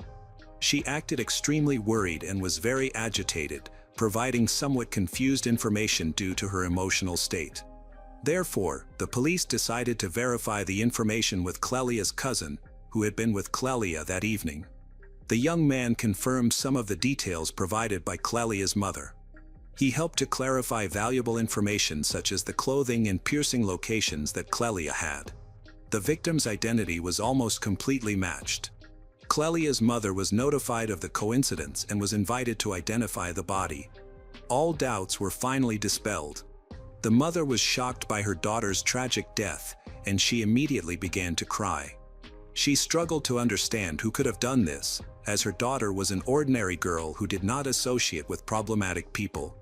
According to her cousin, they had planned to go to Buccaneer Club together, the seal of which was found on her hand. He described his relationship with Clelia as very friendly and warm. They communicated well, supported each other. That evening, everyone was in good spirits. From the very beginning, Clelia's mother had been worried about her daughter attending the party. She felt strongly that Clelia should not go. To calm her mother, Clelia explained that they would not be walking home alone and that everything would be fine. Despite the fact that her cousin took her to the club, he did not intend to stay there long. Clelia managed to reassure her mother by telling her that her ex-boyfriend, 19-year-old Julian Saley, was supposed to drive her home. The whole family knew him well and trusted him. Julian Saley and Clelia had been in a relationship for about a year, which had ended a couple of months before Clelia's death. As Clelia's mother noted, even after the breakup, they continued to communicate as friends. Law enforcement officers decided to check the records of telephone conversations, which verified that Clelia had indeed called her ex-boyfriend when she left the club. However, the police did not have time to visit his home, as he came to the station on his own initiative to talk to the investigators. Julian was eager to help because he was worried about what had happened. In his statement, he emphasized that Clelia had contacted him after he left the cinema. He promptly went to the club, where he picked her up in his car in the parking lot. They spent some time together at his house, but at about 4:30 in the morning, Clelia headed home. Julian believed that she could have been attacked during this time. The police immediately questioned why he did not drive Clelia home at such a late hour. He explained that it was only a short walk left to get home, as the houses were located close together. It was already getting light, he was very tired and drunk, so could not take her home. Clelia herself did not want to impose on anyone and was not afraid for her safety. Unfortunately, Julian simply went to bed and turned off his mobile phone to avoid being disturbed. Until he woke up, he could not reach Clelia but did not think much of it, believing that she could be spending time with someone new, as there was no romantic relationship between them anymore. However, upon learning about the tragedy in the Medina family, Julian felt compelled to help with the investigation, so provided his testimony. The detectives, however, immediately suspected that he might not just want to help. Such behavior is often seen in murderers attempting to divert suspicion from themselves. Thus, they decided not to let him leave too quickly, hoping he would either incriminate himself or provide genuine assistance in the investigation. Suspicion grew stronger as Julian reacted very calmly to the details of the crime. He did not show any emotions when looking at the disfigured image, and he appeared neither upset nor shocked. His lack of reaction to the details of his ex-girlfriend's death, combined with the fact that he was the last person to see her, made him a person of interest to the detectives. It is known that in such cases, exes are often involved, who kill out of jealousy, resentment, or revenge. To establish or refute this, the investigators asked Julian to show them his car. The detective specifically did not mention the jack that had been found in the canal. He agreed to this request without hesitation. According to his confession, he arrived at the police station in the same car in which he had driven Clelia from the club to his home. The policeman went out into the street with him, and in the parking lot, they found a notch indicating the year of manufacture of the car matched the jack. As soon as the door was opened, they felt a very strong smell of cleaning products. The interior was excessively clean for a young guy. It seemed that a very thorough cleaning had been carried out recently. Nevertheless, Julian immediately justified himself by saying that he had bought a new car only 10 days prior, and the previous owner had cleaned it well before selling it. The police were most interested in the possibility of blood being present. Perhaps Julian could have attacked Clelia in his car or transported the body after the attack. When the mat in the trunk was lifted, they found several suspicious dark red drops that were collected for further analysis. However, none of these stains belonged to Clelia. Nevertheless, Julian continued to be considered the main suspect. It was believed that this was an attack based on passion, so the killer must have known the victim well. Furthermore, the make of the car matched the jack was found at the bottom of the canal. Julian seemed ideal as a suspect based on all the criteria. After, they found one valuable clue, a blood stain on one of Julian's sneakers. After examination, it was possible to prove that the blood belonged to Clelia, but it was not possible to date it with precision. Julian insisted that the stain appeared by chance when Clelia had a nosebleed about a month before the tragedy. However, his words could not be confirmed or refuted, so this evidence turned out to be indirect. Even Clelia's family was sure that Julian could not have done this. he had always been a very nice guy. Clelia's mother believed wholeheartedly that he was not capable of murder. She commented that Clelia was almost crazy about Julian based on his appearance. He was very kind, loving, and gave Clelia many gifts. However, their relationship was not entirely smooth. They often argued. Julian as an accomplished young man for his age. He grew up in a strict but loving family in Lille, France. From an early age, he was interested in sports, especially football, which he played with his father. He was not prone to violence and avoided fights, despite being in perfect shape. However, he was forced to drop out of school because of football, wanting to build a sports career, and simply chose training over textbooks. His parents supported their son's decision, especially since he was mature enough for his age. At the same time, they described him as charming but very jealous. They mentioned that he could become upset over a random photo of a stranger on the internet that Clelia was looking at. As their relationship progressed, Julian became more and more jealous. Due to such tumultuous dynamics, they eventually broke up. Despite the tensions, they continued to maintain friendly relations, and everything seemed normal. Except for the circumstantial evidence against Julian, there was no concrete proof. He was released pending further investigation. Then, Julian was arrested and charged with Clelia's murder. He spent about a year in prison, but his lawyer managed to get him released before his trial. Julian repeatedly appealed, claiming there was insufficient evidence to convict him, and was released on bail. However, this lasted until 2011, when his formal trial began. A rather controversial trial lay ahead. From the very beginning, the situation was tense, partly because Clelia's family had changed their opinion about Julian over the lengthy investigation period. They became convinced, based on several dubious facts, that the deceased's ex-boyfriend was indeed a criminal. Clelia's family now demanded punishment for the supposed killer. At this stage, it was necessary to assess the mental health of the suspect. In June 2008, Julian was visited by an expert psychiatrist, who noted no deviations. Julian willingly made contact and described in detail the events related to Clelia. He admitted that there had indeed been several conflicts which ended in slaps to the face. Although he did not think this was normal, he justified himself, citing jealousy regarding Clelia and claiming that she had stolen from him multiple times. After the examination, the specialist concluded that Julian was completely in his right mind and capable of appearing in court. Tension was literally in the air. The defense team escalated the situation to the point where a fight broke out right in the courtroom. Several people were slightly injured, so the trial was postponed because of this unpleasant incident and the subsequent bureaucratic red tape. Everything was delayed for another year until 2012. From February 2009 until the start of the trial in June 2012, Julian lived with his paternal aunts near Paris. She immediately noticed how angry he was. At first, they thought it was connected to the slander against him. However, his discontent grew as the trial approached. Meanwhile, the Medina family accused Julian's lawyer of unnecessarily dragging out the proceedings, which only heightened tensions. The first witnesses began to speak at the meetings. There was a mutual friend of Clelia and Julian who recalled that all three of them had once been driving in a car together after their romantic relationship had ended.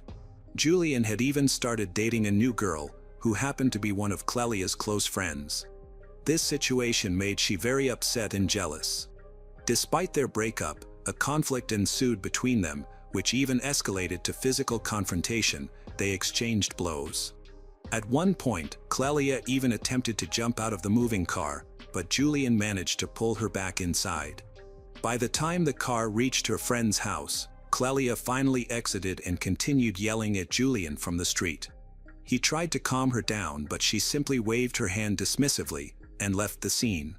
This friend was convinced this was not an isolated incident, as outbursts of jealousy and aggression were repeated throughout their relationship. In addition to this event, Clelia's parents recalled several instances during family vacations with Julian where he lost control. They once caught him walking around the apartment with a weapon. However, he had managed to convince Clelia's relatives that it was just a failed joke. They now understood the situation was much more serious. From the very beginning, Clelia had been in great danger. Another friend of Julian recounted an incident where, in a fit of rage, he began to choke one of his girlfriends. The once pleasant, sociable, and good-natured Julian was now portrayed as a monster capable of losing control at any moment. So, the change in the Medina family's attitude toward him did not seem strange. Julian had lied about the time. He told the police that Clelia left his house at 4:30 a.m. Detectives managed to track their mobile phones and prove that they were still together at 5 a.m., which is when Clelia was believed to have died. Subsequently, Clelia's phone unexpectedly turned off at 5:10 a.m. Previously, during an interrogation, Julian said that attempted to contact Clelia again but could not get a response. Detectives believed the call to his ex-girlfriend was made intentionally to create an alibi. Shortly thereafter, Julian's phone also turned off for several hours. Investigators suspected he deliberately turned off his devices to avoid being tracked. Despite all the circumstantial evidence against him, Julian continued to insist on his innocence. His lawyer argued that none of this evidence proved his guilt beyond a reasonable doubt. Throughout the investigation, detectives tried to extract a confession from Julian, but he steadfastly maintained his innocence. The pressure from authorities led him to feel embittered. He claimed that the persecution caused him to face difficulties in real life and to suffer from insults, unfounded accusations. Phone records revealed something intriguing. Julian's new girlfriend also tried to contact Clelia shortly before the murder. At first, she did not disclose any details as to why she tried to contact Clelia at all. However, in 2011, the girl spoke to detectives and made a rather dubious statement. According to her, she felt guilty that Clelia was dead. The reason for her fears stemmed from the fact that, as a close friend of Clelia, she was dating Julian. This clearly caused great discontent for his ex-girlfriend, who took every opportunity to contact him. On that fateful night, Julian's new girlfriend decided to act on her feelings. She did not like Clelia as such attention directed at the guy. She believed that this was the impetus for another conflict between the exes, which ended tragically. When the police received this statement, they were puzzled and decided to explore this new details. The application ended up at the station, and detectives tried to find out if it was possible that she was an accomplice. They insisted that Julian's new girlfriend may have unintentionally provoked the attack but did not pursue such a goal intentionally. According to her, she had been afraid to admit it because she feared her boyfriend's reaction. The neck of the deceased showed clear signs of strangulation, as if her throat had been squeezed with bare hands. Apparently, the victim could not have been killed in this way, so the criminal used a metal jack from the car. Although it was inconvenient, it quickly became the instrument that ended the innocent girl's life. The killer inflicted a large number of blows to her head and face, which proved fatal. The degree of cruelty was astounding. He broke her facial bones. The prosecutor addressed the jury, stating that leaving such a dangerous person at large was a crime. Despite the circumstantial nature of the evidence, the prosecution managed to prove the defendant's guilt. The prosecution's witnesses appeared scared as they recounted their experiences with the real Julian. The jury found Julian salely guilty of premeditated murder. As he left the courtroom, he turned to the victim's family and said something that sounded like a threat. From the very moment Julian found himself behind bars, he began writing endless appeals to challenge the sentence, insisting that he was a victim of bias and incompetence. Probably feeling his helplessness and unbearable situation, he even insulted one of the judges in writing, subsequently refusing to retract his comments, insisting he was a victim of governmental arbitrariness. However, all his requests were rejected. While in prison, he was involved in another incident related to his inability to control his aggression. Using a homemade sharpener, he threatened to kill one of the prison guards, whom he took hostage for several minutes. Julian was eventually overpowered and neutralized. Now, he remains behind bars.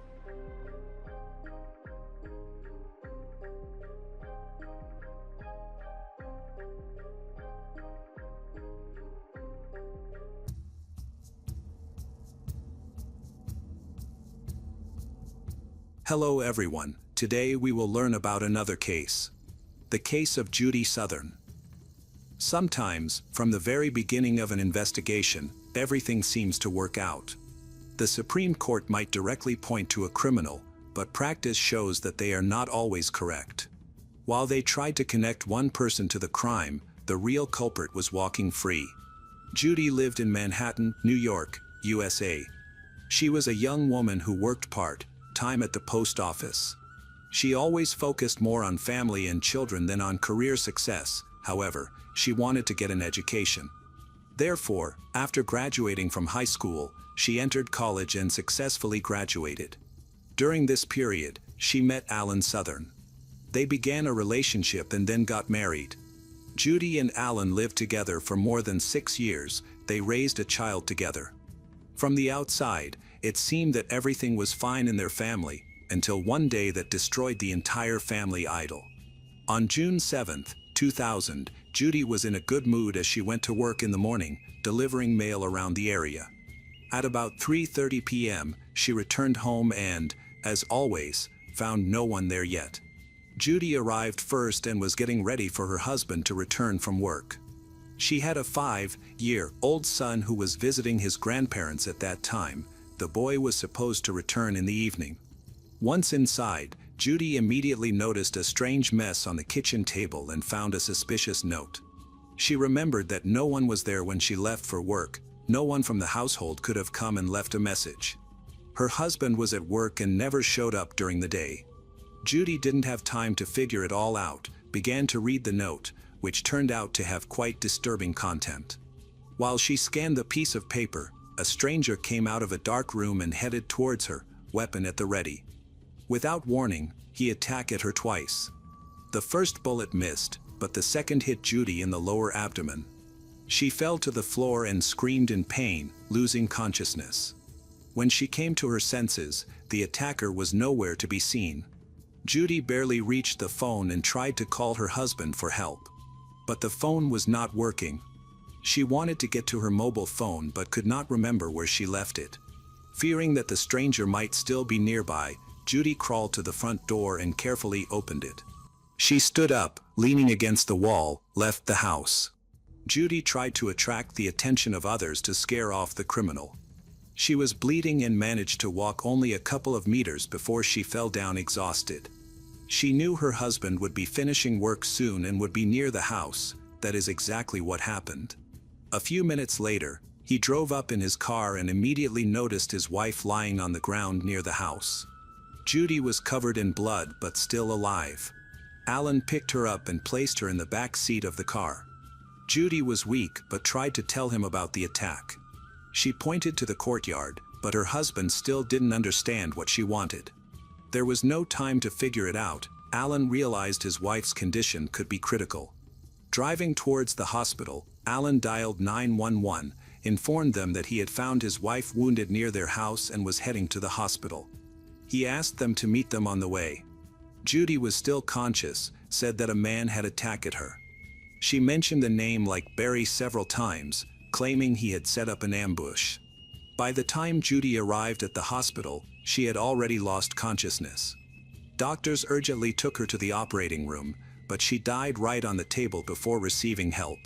Her twin sister, Trudy Smith, arrived at the medical center a few minutes later. Alan informed her about the attack. She hurried because she wanted to support her sister. However, she doesn't have enough time.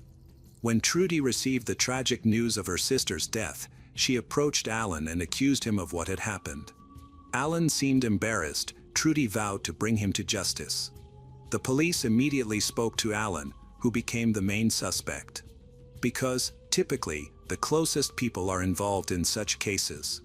From the very beginning, Alan referenced Judy's own words about the shooting and the ambush organized by a certain Barry. The problem was that he did not know a single person among her acquaintances by that name.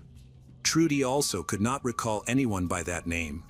Meanwhile, forensic experts examined the crime scene and managed to find a considerable amount of evidence confirming that someone had indeed set up an ambush there and spent a significant amount of time in the house waiting for the victim. Such persistence seemed to indicate hatred, anger, and a personal motive.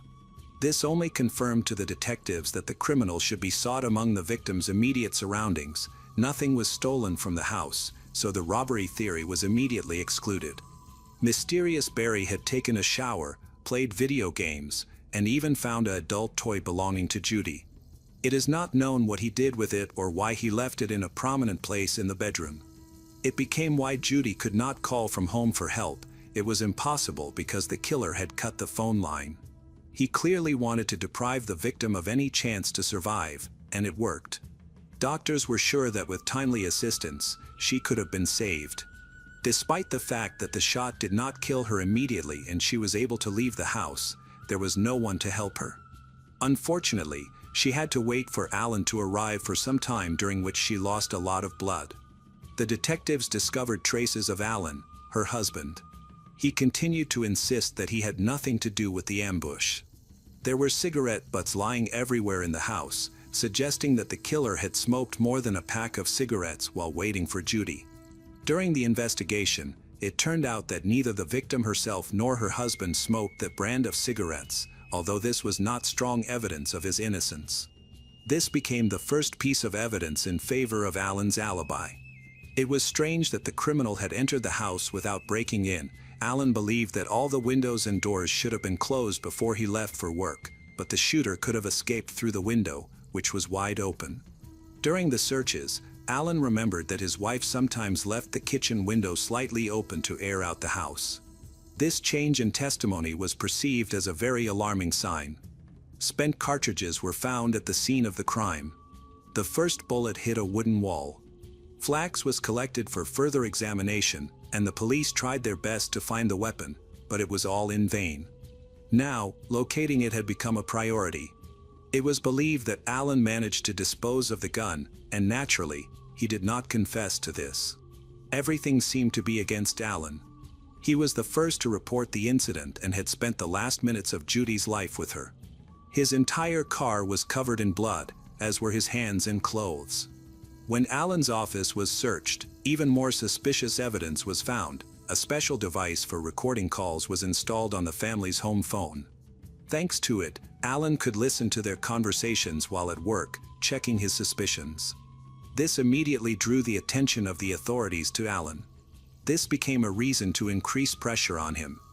The most curious piece of evidence was a note found at the scene, which appeared to be a suicide note, but not written by Judy or her husband.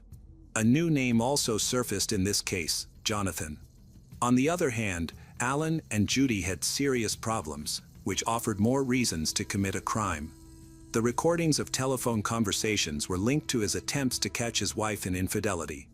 He planned to use all of this to gain an advantage in court during their pending divorce. As it turned out, both were unfaithful in their marriage. Alan had already had 2 mistresses, which Judy knew about. These affairs significantly contributed to the collapse of their marriage. At the time of the attack, Judy also had a lover. They contacted him, but the man's name was not Jonathan, and he did not appear to look like a killer from the beginning. All suspicions were removed when he provided a reliable alibi. Just 2 days before her death, Judy had called and complained about problems in the marriage, mentioning that they were even sleeping in different rooms, that for over a month, nothing had kept them together except for their 5-year-old son, Jacob. Judy had long wanted to file for divorce but saw how well her child was with his father and did not want to ruin that bond. Alan truly played a significant role in Jacob's life. However, this no longer mattered against the backdrop of constant quarrels. Judy could no longer tolerate the conflicts and was planning to file for divorce. It is obvious that this gave Alan more reasons for anger. He could have been jealous of her, fearing that he would lose his son or be forced to share custody or pay alimony. Trudy confirmed that they indeed had disputes about their child, and both wanted to obtain custody rights, making the divorce process expectedly difficult. Trudy, too, had reason to confront Alan with accusations right in the medical center. However, the most compelling and disturbing arguments for the investigation came from Judy's friends. Everyone knew that Judy had serious marital problems, but the situation was worse than it seemed. Judy had repeatedly stated that if something happened to her, Alan would definitely be guilty. The possibility of financial motives for the crime also emerged. As their relationship began to crumble, Alan could solve all his problems at once and gain some benefit. This turned out to be true because a life insurance policy for Judy was found during the investigation, with her husband and son as the beneficiaries. Of course, Alan denied everything. He was interrogated for hours, but he insisted that under no circumstances would he kill the mother of his child. He claimed that he loved his son too much to deprive him of the most valuable person in his son's life. According to the investigation, there was not enough evidence to bring charges. More material evidence was needed. At a minimum, it was necessary to wait for the results of all the examinations. Contrary to the detective's expectations, doubts about the correctness of the choice of the main suspect arose with the first reports. The note found in the courtyard of the southern house, identified as a suicide note, was signed by a certain Jonathan. However, the handwriting was not very legible, and the note itself was slightly contaminated with the blood of Judy.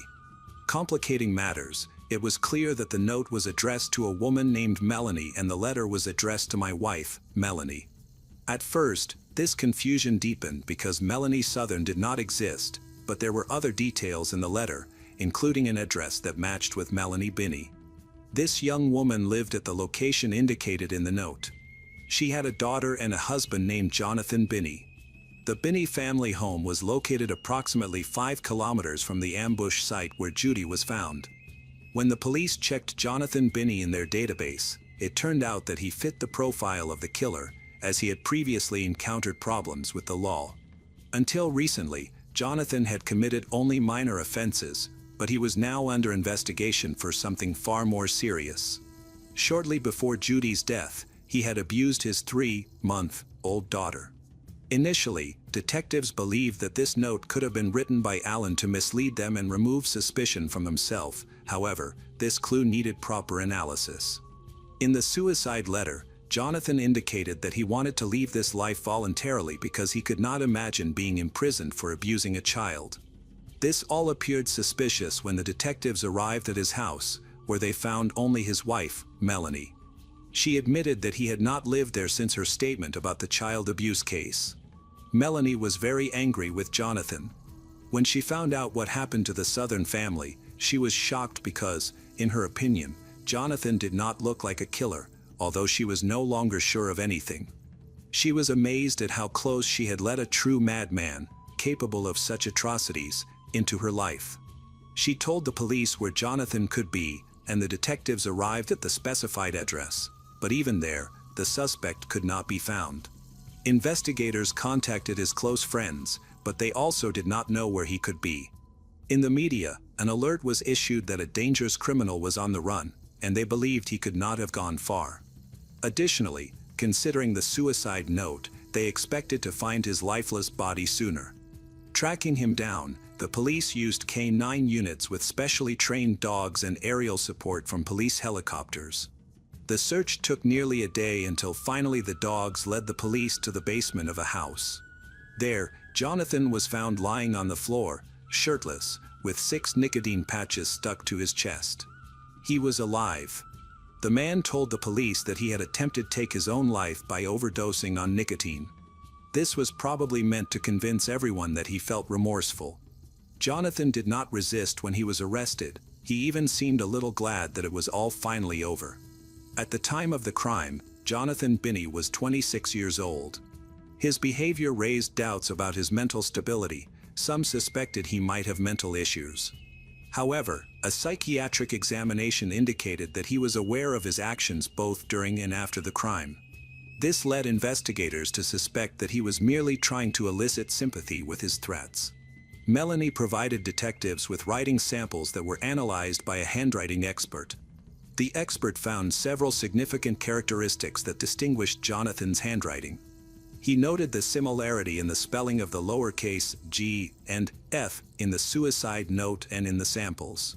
According to the analysis, there was almost a 100% probability that this letter was written by Jonathan himself. After this conclusion, the case against Alan began to collapse.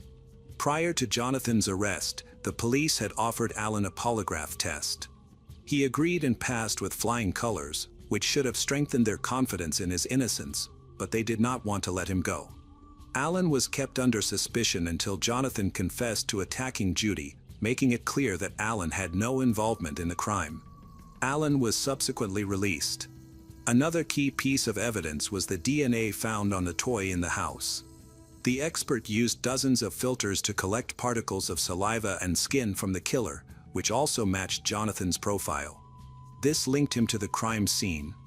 The day before Jonathan was arrested, the police found a 9mm handgun, a significant discovery.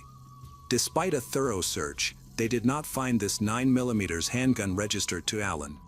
The gun was later confiscated and examined, but ballistics tests showed that it was not the weapon used to kill Judy. However, a dog team found another gun of the appropriate caliber in the woods near the house. Ballistics experts were now able to compare the bullets, cartridges, and guns. Tests were conducted. The markings on the bullets were then compared to objects from the scene of the massacre. The tests allowed investigators to prove that Judy was shot with this pistol. Fingerprints were found on the handle of the pistol, which also led to the arrest of a child abuser, Jonathan. During the search of Jonathan's house, police managed to find 9mm Cobra cartridges for a concealed carry pistol on the body under his clothing, as well as other evidence. All this confirmed that Jonathan was the weapon's owner. Melanie also told the police that he always carried a weapon with him, which he bought for self-defense. However, this had little effect on the situation with Allen. Even after that, he still looked suspicious. There were too many doubts against him because of the existing motive. Therefore, his status changed. It was now believed that he did not kill his wife with his own hands but became the mastermind behind the murder, using Jonathan as the executor. However, he refused to admit he didn't even know Jonathan.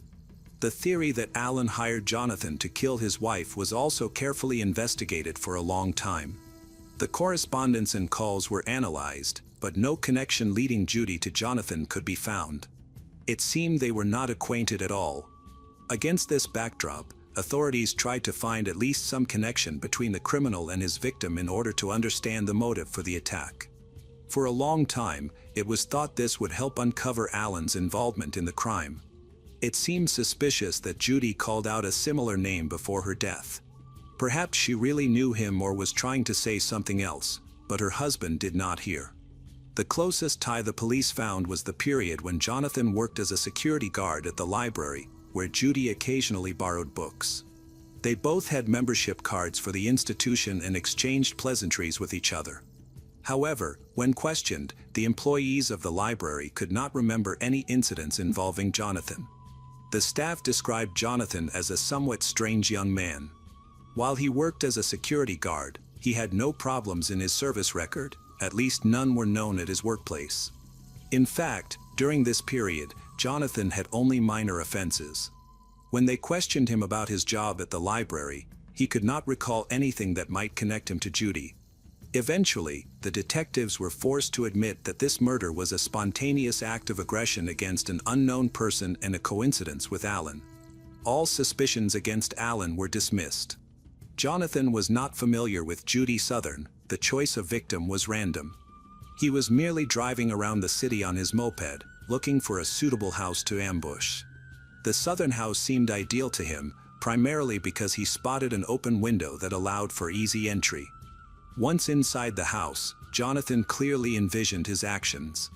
He had no specific target and was prepared to shoot whomever entered first, aiming to harm an innocent person. He smoked to ease his nerves. When it became he'd have to wait, he played video games and rummaged through the rooms. He never commented on Judy's abandoned adult toy.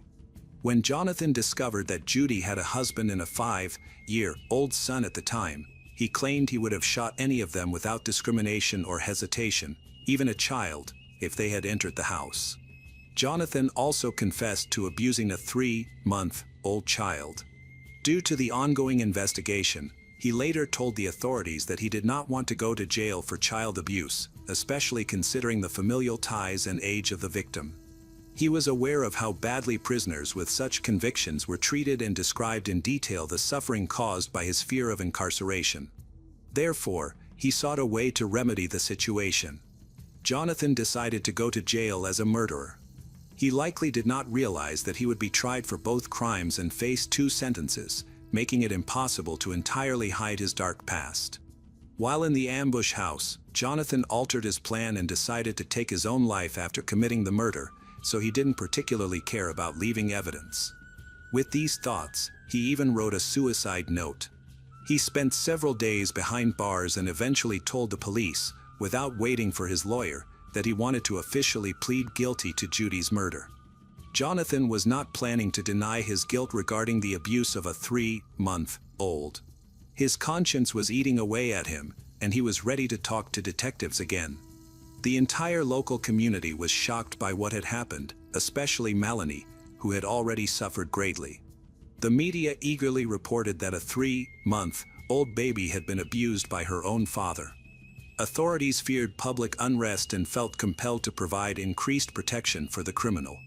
When Melanie learned that her husband was willing to kill any person, even a child, to avoid jail time for his shameful crime, she desperately wanted him imprisoned forever, or better yet, sentenced to death, so that this bloody chaos would end as soon as possible. Given the evidence collected, even without a confession, Jonathan Binney faced little chance of receiving a lenient sentence. He was found guilty of murdering Judy Southern and abusing a baby, receiving the highest punishment before being placed on death row. The court's decision elicited strong reactions from both the killer's wife and the family of the deceased, who finally breathed a sigh of relief and continued to raise their children. Jonathan's lawyer fought for a temporary reprieve, even managing to secure one at first, and subsequently signed a written agreement with the authorities stating that he would never again appeal the sentence if the death penalty were commuted to life imprisonment without the chance of parole. This agreement worked. Jonathan Binney is now serving a life sentence and remains behind bars.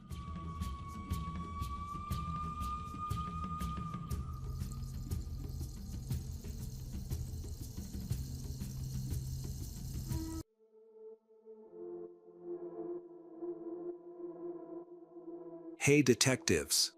Welcome back. We've got another mysterious case to explore. The case of Marina Diaz-Vallecillos. Marina Diaz-Vallecillos was born on December 24, 2002, in Granada, Andalusia, Spain. She grew up in Granada with her mother, Teresa Vallecillos, and her 4 sisters, Alba, Andrea, Lucia, and Alejandra. Marina was a sociable girl who enjoyed spending time with her friends. Her sister, Andrea, shared that, after finishing high school, she started working at a pharmacy, although it is unclear how she got the job. Her life took a significant turn at the age of 16. At that time, she met a woman named Yasmina, who was born in the late 1980s and was nearly twice her age. However, Marina's family has been strongly opposed to the relationship from the beginning. Since Marina and Yasmina started dating in 2019, the family has been concerned, and her mother has always lived in a state of insecurity. Teresa reported Yasmina to the police several times, fearing for her daughter's safety. Marina was a gentle, sweet, and calm person, which made her family worry that she might be vulnerable to Yasmina's manipulation. It is unclear whether the police took any action regarding these reports, but it is certain that Marina and Yasmina's relationship persisted, with Yasmina displaying increasingly aggressive behavior. Marina confided all the details of her relationship to her mother and sisters, leaving them deeply worried, as Yasmina was extremely cruel. Yasmina repeatedly cut Marina's hair without any reason and used psychological violence by threatening her and attempting to kick her out of the house. Despite this, Yasmina did not want to end the relationship. Yasmina told Marina that if they ever broke up, she would burn down her house and harm all of Marina's relatives. Such a volatile situation was bound to have dire consequences. According to Marina's cousin, Shumar, the reason Marina never reported Yasmina's abusive behavior was her fear of Yasmina's reaction and potential retaliation. What mattered most to Marina was ensuring the safety of her family and avoiding putting them in danger. Over time, as Yasmina and Marina began living together, the violence escalated, resulting in severe social isolation. By early 2021, after being together for roughly a year and a half, they relocated to an undisclosed location, choosing not to share the address with Marina's family. Teresa, the mother of Marina, shared that they felt powerless because they were unable to locate their daughter or provide support. Conflicting information from acquaintances only complicates the situation further, leaving Teresa uncertain about whether they live in a house or an apartment, or even about the exact area of the city where they are located. Teresa lived in constant fear, unable to contact her daughter and worried something terrible might happen. Tragically, on April 13, 2021, her worst fears came true. At around 3 p.m., Yasmina appeared at the police station in Motril, a city on the Mediterranean coast in Granada, and confessed to the crime. Yasmina told the police that the prior day, while she and Marina were at their rented home, a heated argument broke out between them after breakfast. According to Yasmina, Marina eventually took a knife and threatened her, stating that she could no longer endure their relationship after a year and a half of suffering from both mental and physical abuse. Yasmina claimed she believed Marina would attack her with the knife, prompting her to seize the weapon and strike first. Yasmina explained that Marina had begun screaming and calling for help from the landlord, who happened to be their neighbor. However, before anyone could intervene or understand what was happening, Yasmina threw Marina to the floor and continued stabbing her. After realizing that Marina had died, Yasmina decided not to seek help.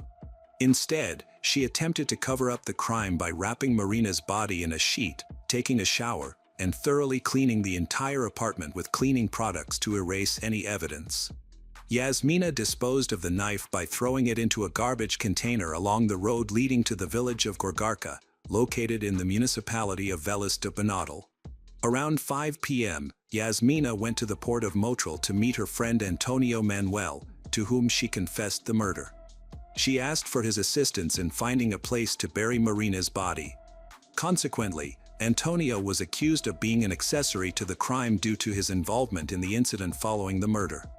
Initially, Yasmina insisted that she had sought his help. Later, when Antonio was arrested, Yasmina changed her statement, claiming she had only sought emotional support from him during a difficult time. Following Yasmina's confession, the authorities went to the apartment she shared with Marina, where the crime had taken place. Inside, they found Marina's body wrapped in a blanket. Investigators confirmed Yasmina's account, noting that the apartment had been meticulously cleaned, leaving behind no visible evidence of the crime, apart from a strong smell of cleaning products. Due to challenges in collecting evidence, assistance was requested from a specialized unit of the National Police in Motril, experts in detecting altered crime scene traces. This team arrived in Granada on April 14, 2021, shortly after Marina's remains were transported to the city's Anatomical Institute, where all necessary tests were conducted. The results revealed that Marina had died from 24 stab wounds inflicted by Yasmina using a sharp object. It was also determined that Marina, aged 18, had suffered over 20 blows and other injuries to various parts of her body. On April 16, 4 days after the crime, the Court of First Instance No. 3 in Motril ordered Yasmina to be held in pretrial custody without bail.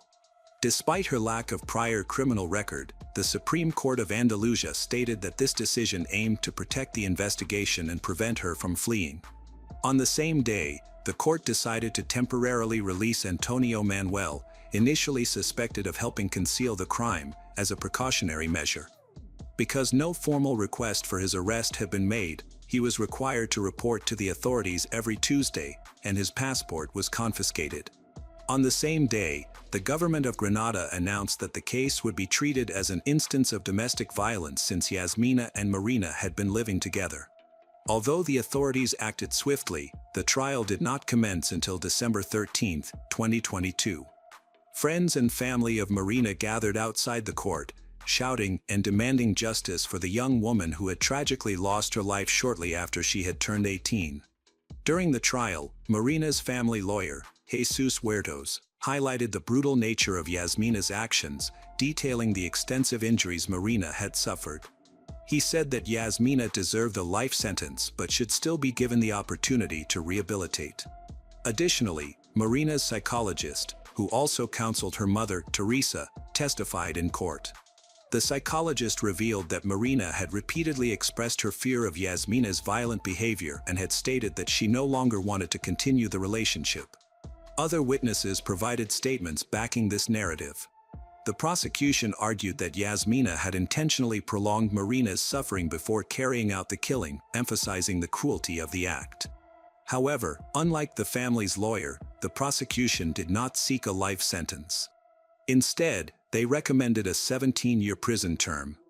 The defense attorney representing Yasmina argued that she had been in poor physical and mental condition at the time of the crime. On that day, she had allegedly taken antidepressants while also consuming illegal substances, which impaired her perception of reality. According to the lawyer, Yasmina reacted violently when Marina expressed her desire to leave the house and approached her with a knife. The lawyer asserted that Yasmina was unable to fully comprehend her actions and requested her acquittal during the initial hearing. During the trial, Yasmina expressed remorse, acknowledging the difficulty she had in understanding her actions, while admitting her awareness of the gravity of the crime. She revealed that her decision to surrender to the authorities stemmed from her realization that Marina did not deserve to be buried in an unmarked, improvised grave. Yasmina explained that her intent was not only to ensure Marina received a proper burial but also to take responsibility for her actions. However, she insisted that she never intended to harm her partner, claiming her actions were meant to protect Marina instead. These statements conflicted with testimony from Marina's relatives as well as Yasmina's initial statements. In early March 2023, a provisional court in Granada sentenced Yasmina to 17 years in prison for murder, taking into account mitigating factors such as her relationship with Marina and her voluntary confession.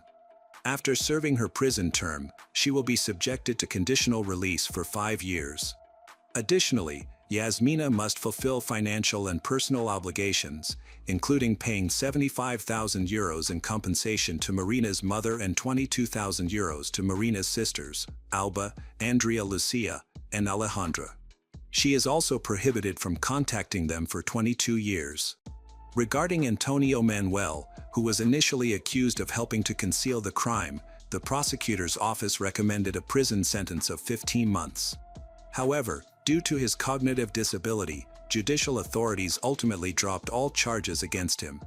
Marina's family announced plans to appeal the decision, arguing that the punishment was insufficient given the severity of the crime. In public statements, they criticized the lack of support from Spanish legal institutions, particularly since the case was not fully classified as domestic violence. They expressed deep concern about the authorities' stance on this issue, which they deemed highly significant. In their appeal efforts, the prosecution aimed not only to increase Yasmina's sentence but also to establish a precedent for similar cases. Meanwhile, Yasmina's defense announced plans to file an appeal, seeking either a reduction in the charges or a complete reversal of the verdict. In July 2023, the Supreme Court of Andalusia rejected both appeals, upholding the original sentence of 17 years in prison along with the restrictions imposed on Yasmina. The court confirmed that the sentence was appropriate and justified based on the evidence presented during the trial. In press interviews, Teresa, Marina's mother, shared the hardships she and her 4 daughters faced following Marina's tragic death. She also expressed frustration over the authorities' failure to implement adequate protective measures, despite the numerous complaints she had personally filed.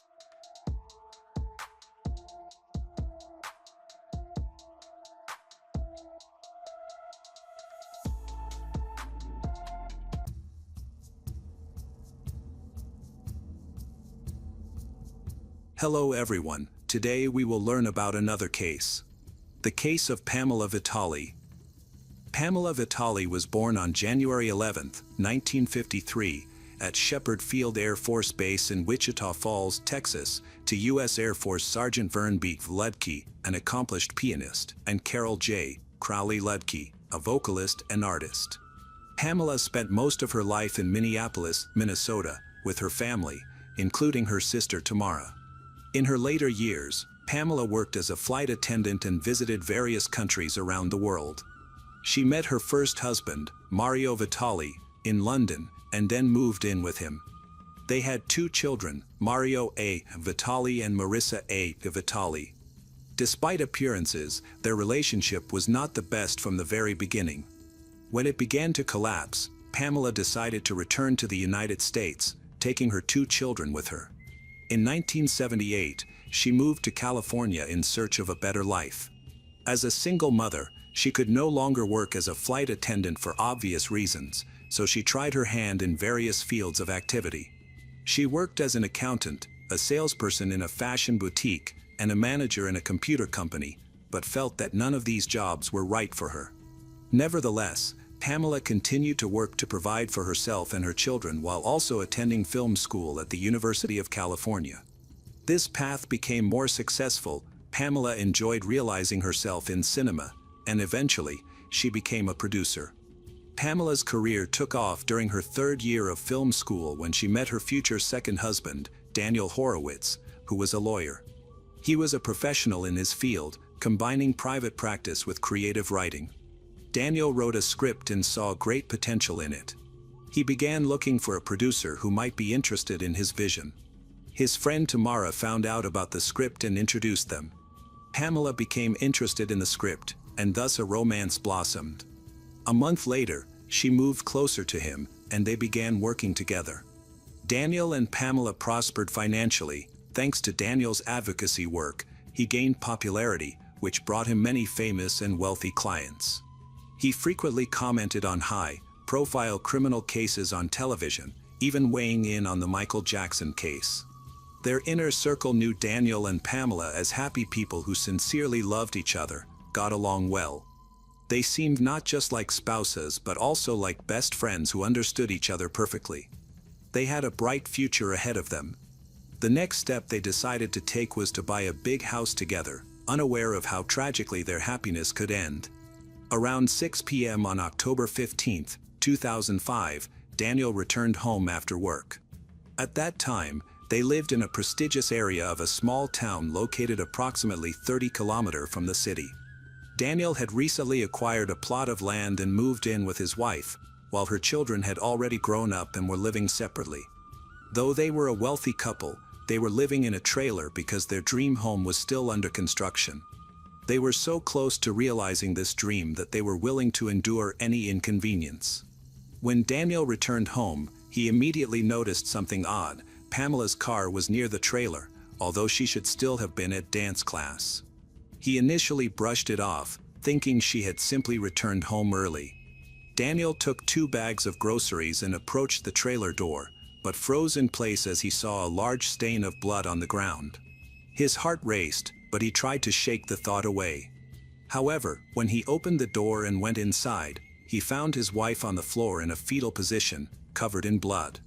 Daniel knew how to provide first aid, so he leaned over her body to turn her over.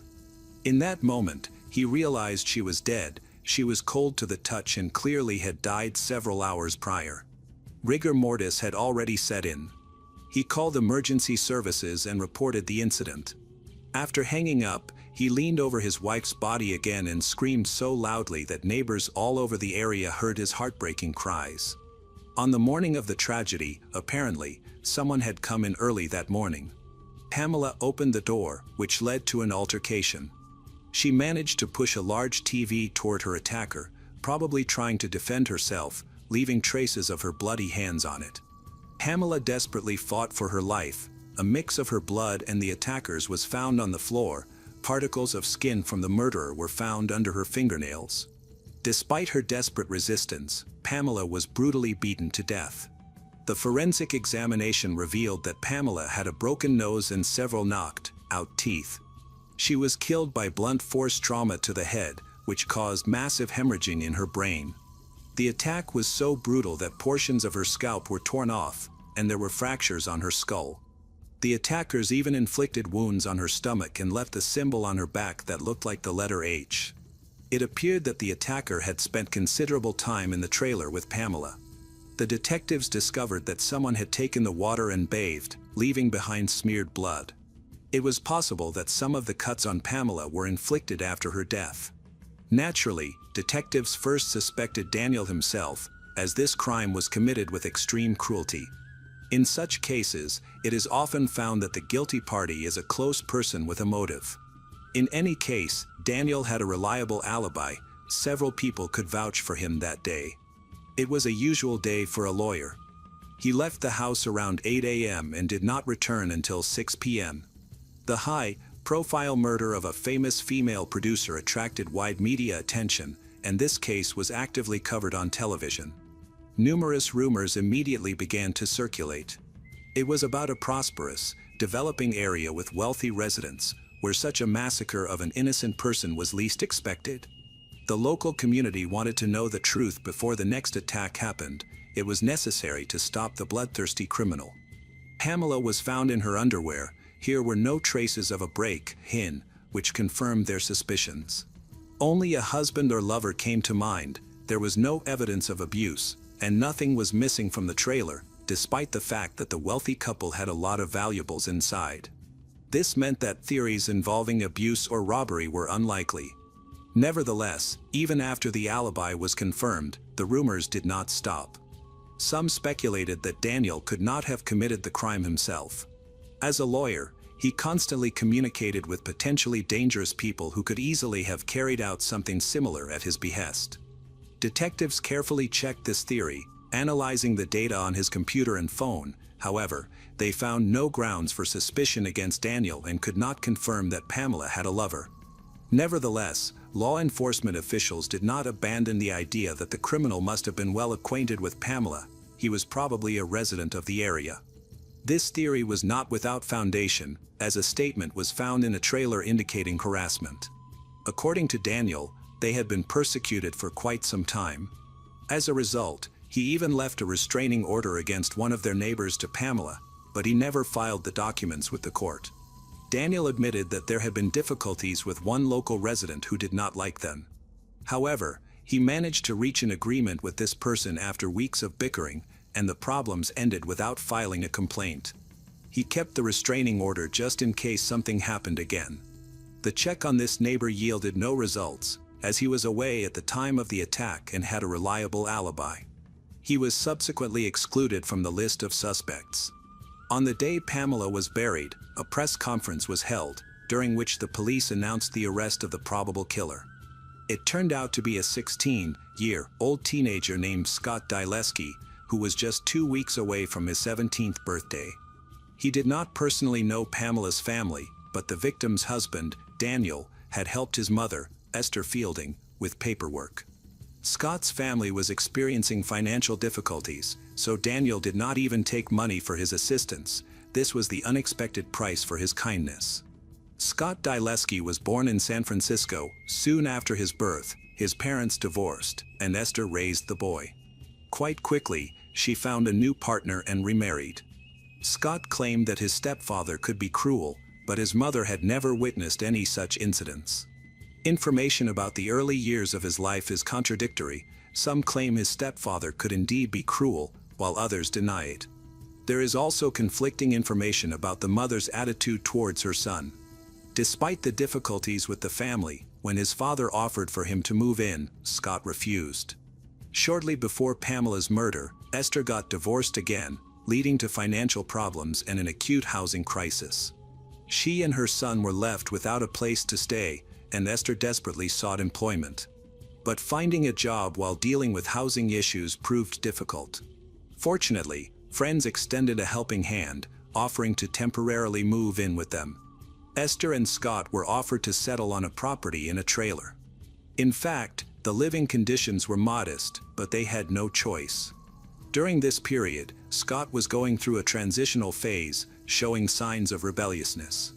As a pleasant but peculiar young man, he had previously been a Boy Scout and a baseball player. Before moving, he had studied quite well. Coincidentally, a chain of tragic events had been triggered by the loss of a loved one. Shortly before the move, Scott's half-sister died in a car accident. This serious incident caused significant psychological distress for him. Many believe that his mother's indifference led to negative changes in his behavior, but she did not remain idle. She tried to support her family during that time. Scott became increasingly detached from society and closed off, exhibiting low energy. His behavior also took on some strange characteristics. For instance, he once drew a pentagram and danced around it. This was only an external manifestation of his problems, while those who constantly interacted with Scott did not notice any significant alarming changes in his behavior. He became increasingly immersed in dark thoughts and began to write disturbing poems, probably to attract his mother's attention. Esther was sure that her son simply exhibited quirks. She did not speak of him as a difficult child. She believed that Scott was going through a challenging period in his own way due to the death of his sister and the financial difficulties their family faced.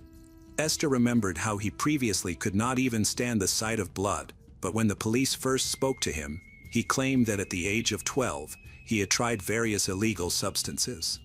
Gradually, Scott showed an increasing interest in crime. He read a lot about serial killers and school shootings, spoke more often about these topics, showing an unhealthy fascination. Friends noticed that he was becoming increasingly distant. When detectives looked at Scott's computer, even more questions arose. They found very disturbing content, particularly concerning the practice of cutting up animals. One of Scott's friends, whom he met after the move, said that not long before Pamela's murder, they had decided to sell a truck, viewing it as the only way to improve their lives financially. The teenagers needed money. A solution was found quickly. They lived in a wealthy area, so they decided to put in some effort to earn the necessary amount. Scott, whose demeanor was becoming increasingly gloomy, decided to take the path of crime and rob a house, launching another chain of alarming events. Shortly before Pamela's death, a woman named Karen contacted the police, noting that a purchase she did not make had been charged to her credit card. An order from an online store was delivered to a nearby house where Esther and Scott lived. Someone from this household had purchased special lighting equipment for growing illegal plants. All of this led to Esther, as it was under her name that the suspicious order was made. However, Karen did not want to contact the police immediately. Esther was outraged by what she perceived as slander and believed that they were trying to put her in a bad light. Esther denied that she had ordered anything similar on the internet. However, the property owners suspected something was wrong and checked Scott's computer. Under pressure, Scott quickly confessed that he had come up with a fraudulent plan involving credit cards and that he had ordered the lighting fixtures. Soon after, Pamela died. In response to this incident, the parents of Scott's accomplice pressured him to confess to the scam, fearing that the young people could be involved in much more serious offenses.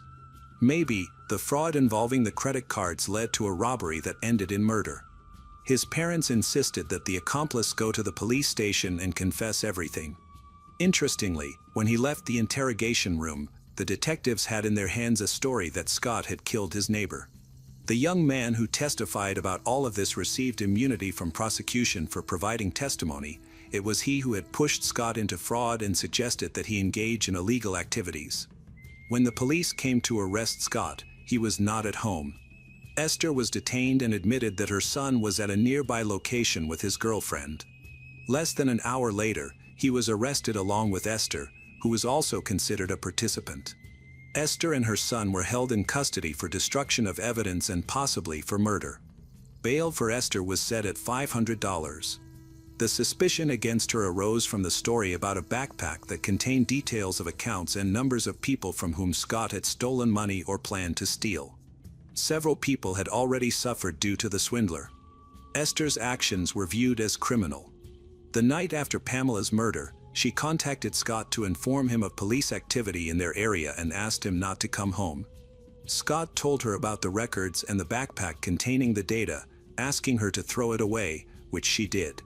Esther insisted she was simply afraid for her son's safety. Scott was with his girlfriend, named Jenna Reddy. She later also ended up at the station, even testified against her boyfriend at the trial. She stated that he often talked about different ways of killing, for example, that shooting a person is less painful than beating them to death with a bat or stabbing them with a knife. According to Jenna, Scott often wondered how long it takes to beat someone to death and was obsessed with this topic. After the crime against Pamela, when they pressured Esther, she quickly agreed to cooperate with the authorities, receiving guarantees for protection from criminal prosecution. She denied any connection to her neighbor's murder.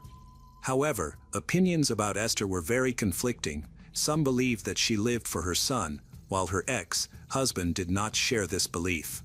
In any case, Esther changed her testimony, clearly trying to justify herself. Mainly, Esther talked about the backpack that she had thrown away. She did not know all the contents but believed they were unrelated to the murder. There was data on all the people who had become victims of Scott's fraudulent scheme. Esther helped find some items they had tried to destroy, including shoes and gloves that had blood stains on them. An examination showed that the items contained the blood of Pamela. Scott also left a shoe imprint at the crime scene, and samples of his DNA were found on Pamela's foot. In Scott's room, handwritten notes were discovered, some of which contained information about accounts of people who were likely to have been deceived by the same fraudulent scheme. In addition, there were plans to kidnap people. Apparently, Scott was ready to make money by any means, regardless of the seriousness of the crimes. There were also descriptions of how to get rid of evidence. All this confirmed the guilt of him. There were many coincidences. Even the symbol carved on the back of Pamela resembled the signatures that Scott used. A public defender was appointed at the beginning of the trial. However, there was also strong evidence against Scott that came to court. He was the complete opposite of his Gothic image during the investigation. All this was part of the defense attorney's strategy to humanize a dangerous killer in front of the jury in order to acquit him. According to Scott's version of events told before the trial, on the day of the murder, he decided to take a walk towards a local waterfall. He returned from this walk with serious injuries. According to him, while he was walking, he accidentally met a strange woman who attacked him, resulting in his injuries. By an amazing coincidence, she was Pamela, so the blood stains on both her and his clothes matched the DNA of the victim. He claimed that she had clawed his face, cut his wrist, and injured his hand. When he was arrested, the injuries were still fresh. Naturally, his story sounded unrealistic. Why would Pamela attack Scott at the waterfall? What happened to her afterward? How she ended up in the house? And who attacked her were all major questions. The evidence against Scott included all his browser queries related to animal cruelty, his obsession with crimes, plans for murder, material evidence, blood on items, confessions from friends of his girlfriend and her mother. The lawyer tried to highlight his best qualities and described him as a decent guy, but against the overwhelming evidence presented by the prosecutor's office, it seemed futile. The only point that might have raised doubt, as stated by the lawyer, was the discovery of DNA samples. In addition to Scott's and Pamela's blood, traces of an unidentified person were found in the house. The defense attorney insisted that the detectives overlooked this evidence from the start and focused solely on proving Scott's guilt. The prosecution argued that the evidence against Scott was too substantial to be dismissed, while the evidence suggesting Scott's innocence was virtually insignificant. The jury went into deliberation to decide Scott's fate. It took them 18 hours to reach a decision, ultimately sparing him from the death penalty, as they chose to try him as a minor. It was assumed that he would serve the rest of his life in prison. Scott was found guilty of first-degree murder a month before the final round of hearings was held. Pamela's husband took the stand and stated that in his many years as a lawyer, he had represented at least 50 different murderers but had never seen a total lack of remorse like Scott's.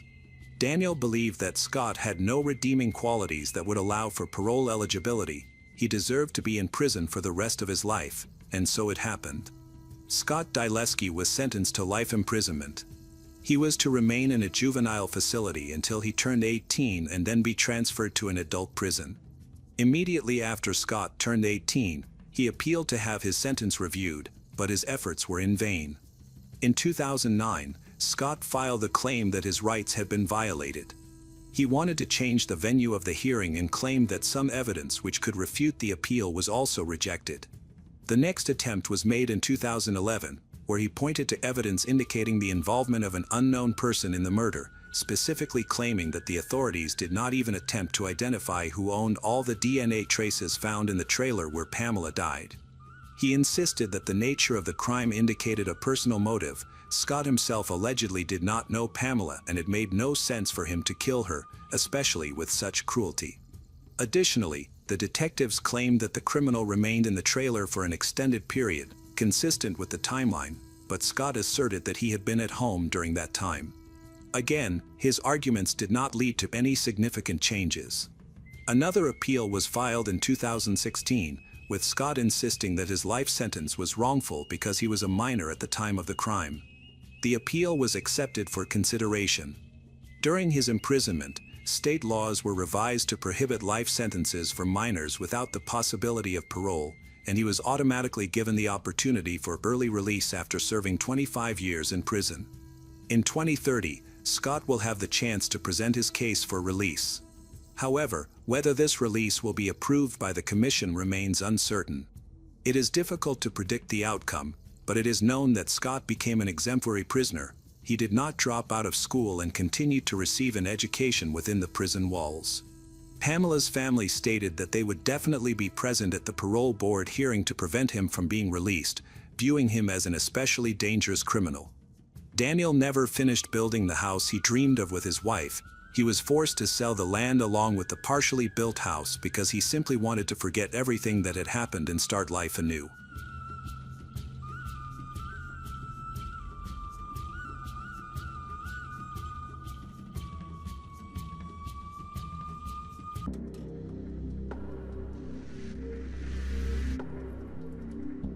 Hey detectives!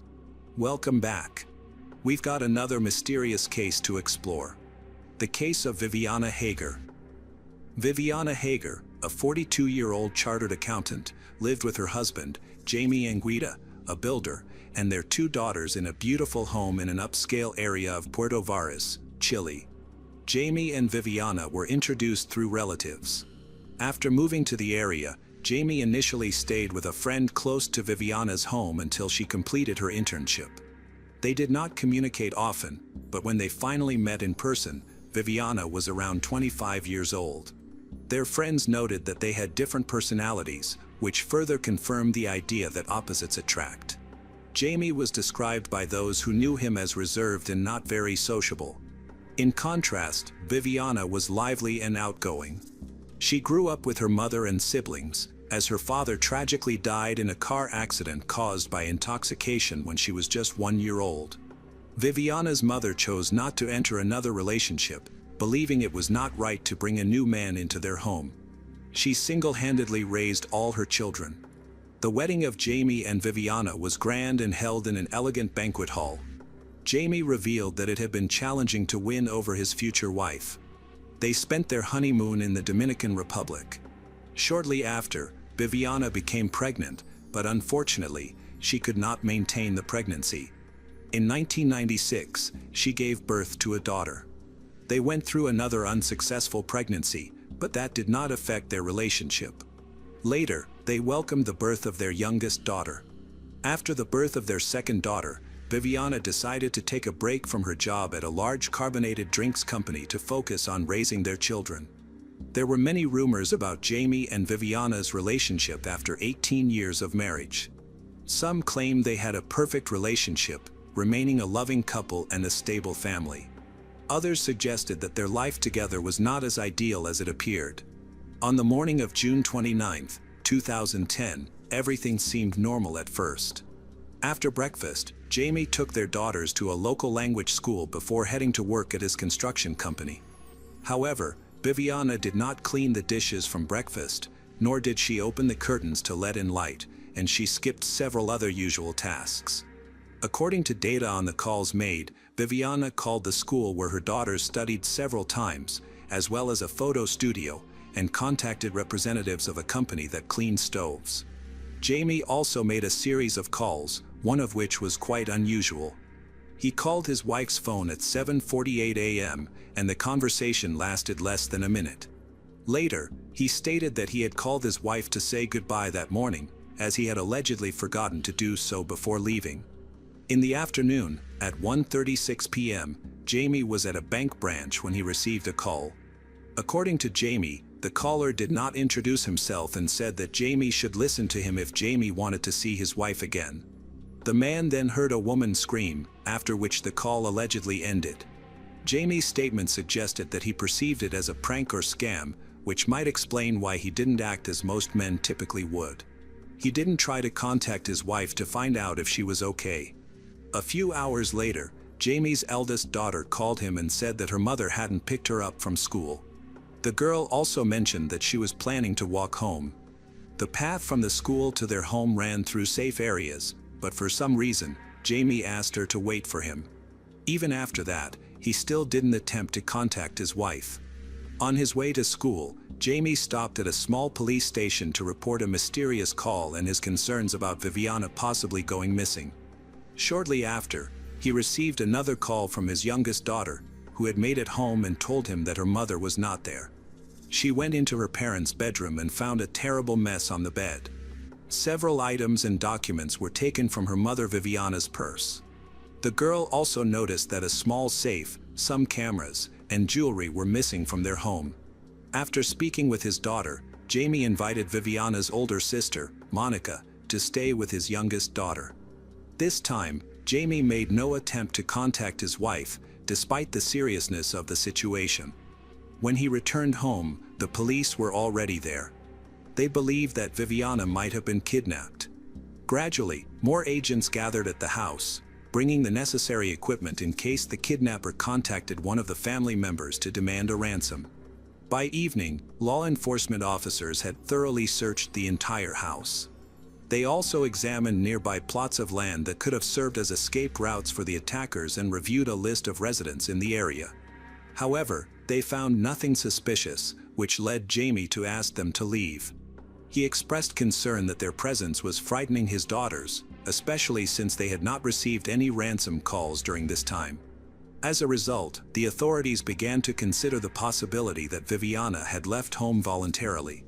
However, the phone calls she made on the day she disappeared suggested otherwise. She had not taken a change of clothes or any important belongings with her. Consequently, law enforcement concluded that she was likely no longer alive. They searched nearby empty houses, sheds, rivers, and reservoirs, but these efforts yielded no new leads or evidence regarding Viviana's whereabouts. Jamie took various steps to locate his wife, publicly offering a generous reward for any information about her. Unfortunately, these efforts proved ineffective as the investigation continued. It became clear that Jamie and Viviana's relationship was not as perfect as it appeared. Jamie openly admitted to having cheated on his wife multiple times, revealing that she was unhappy in their marriage.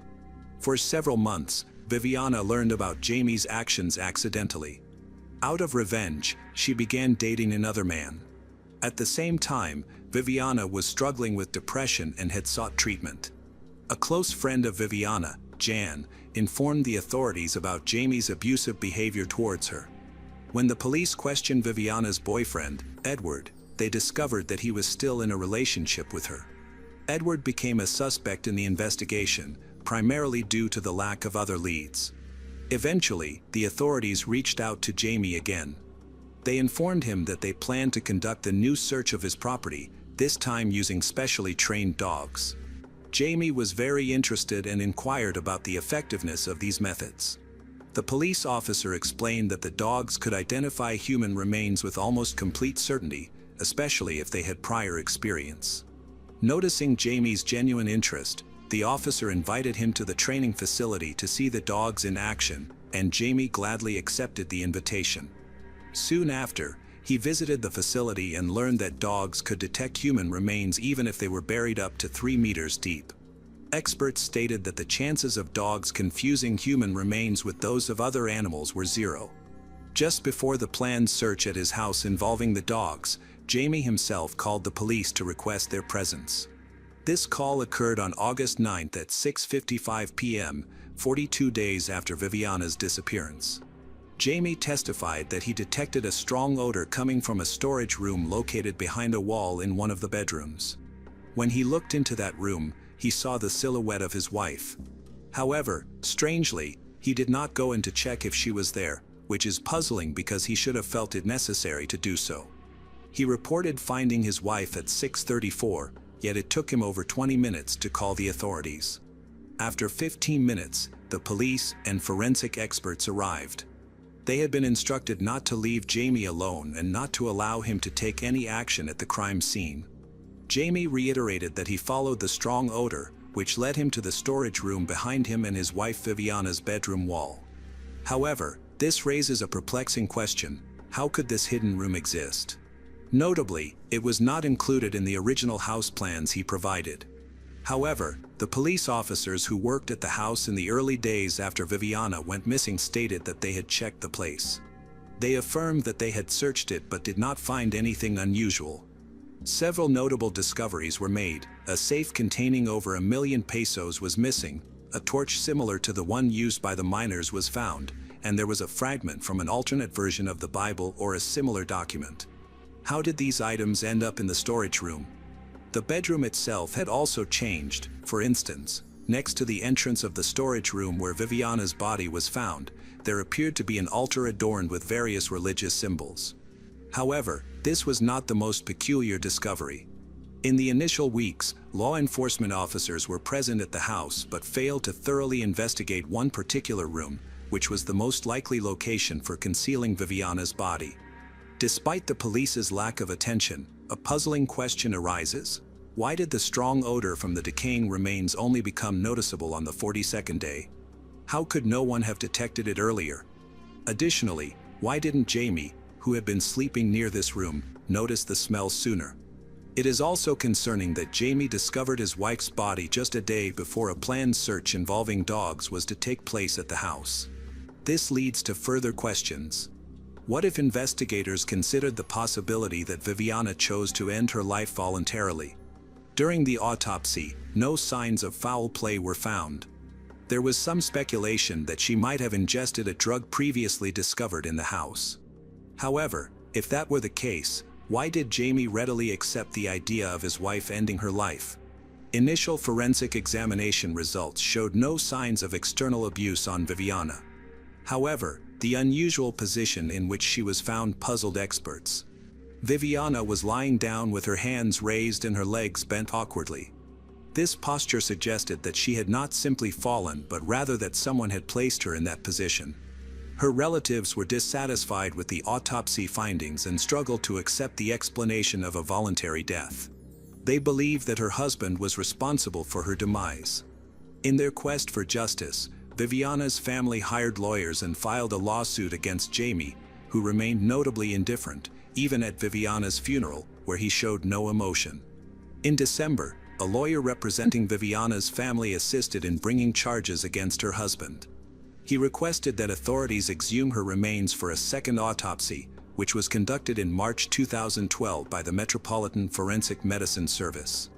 This second autopsy revealed that her wrists had been previously tied with a rope that had been removed after her death.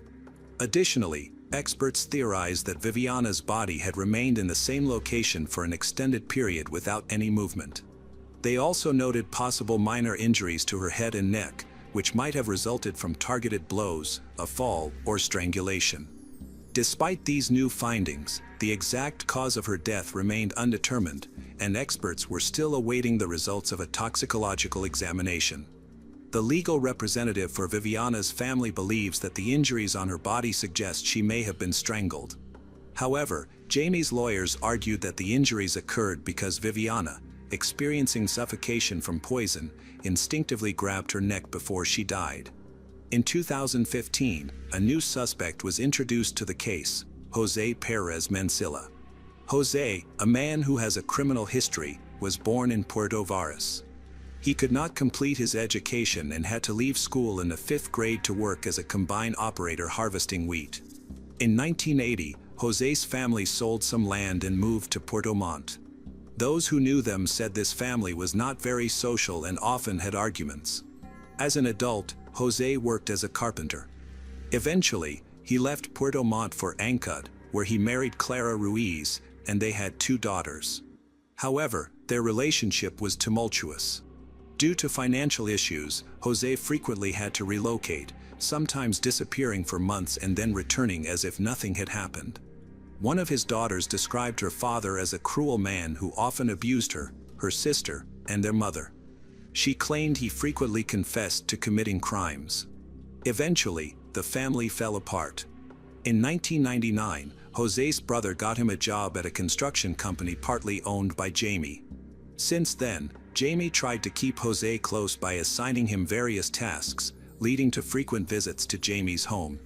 Law enforcement traced a call that Jamie received on the day Viviana disappeared, The call was made by the man believed to have kidnapped her. This call originated from an internet cafe. Employees at the cafe provided a description of the caller. Authorities quickly concluded that Jose had reached out to Jamie. They arrested him on December 8, 2015, and Jose quickly admitted to the crime, stating that he had killed Viviana at Jamie's request. According to Jose, Jamie had offered him 5 million pesos to make Viviana disappear completely. During the investigation of the case, Jose recounted that on the morning of June 29th, he knocked on the door of Jamie and Viviana's house, and Viviana welcomed him inside because she knew him well.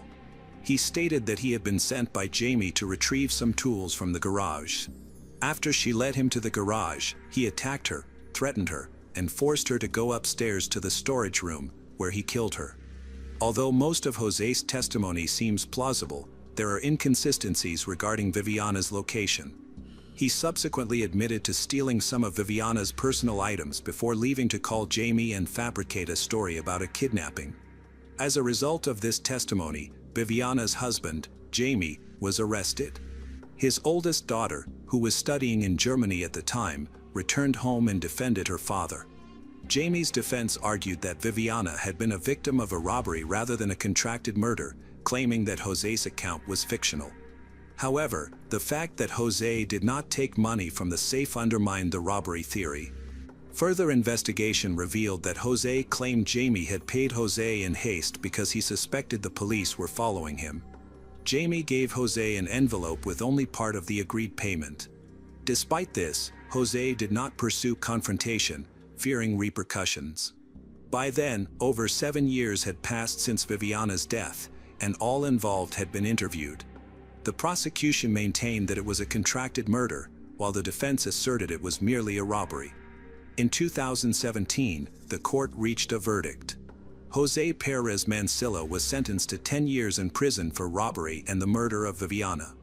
To everyone's surprise, Jamie was acquitted and released from custody after a lengthy jail term.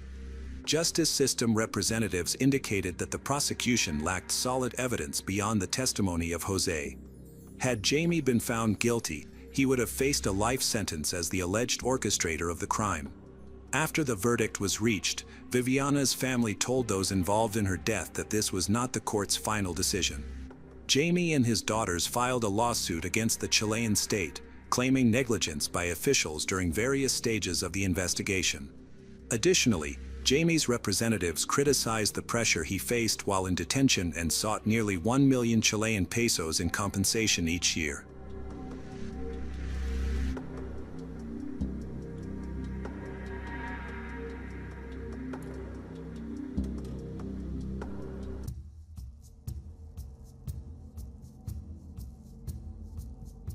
Hi everyone, thanks for returning.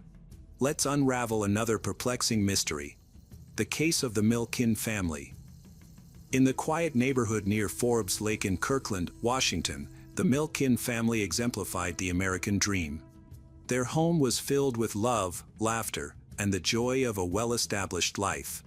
The head of the family is Leonid Milken, a sergeant in the Washington National Guard. His journey began in 1989 when he and his family emigrated from Ukraine, seeking a new beginning in the United States. By 2006, Leonid was stationed in Iraq, bravely confronting the challenges of war. Despite the distance, his heart remained with his family, and he eagerly counted down the 6 weeks until he could return home. He was deeply supported and cherished by his wife, Olga. Born on July 22, 1977, Olga is a professional dental assistant in Bellevue.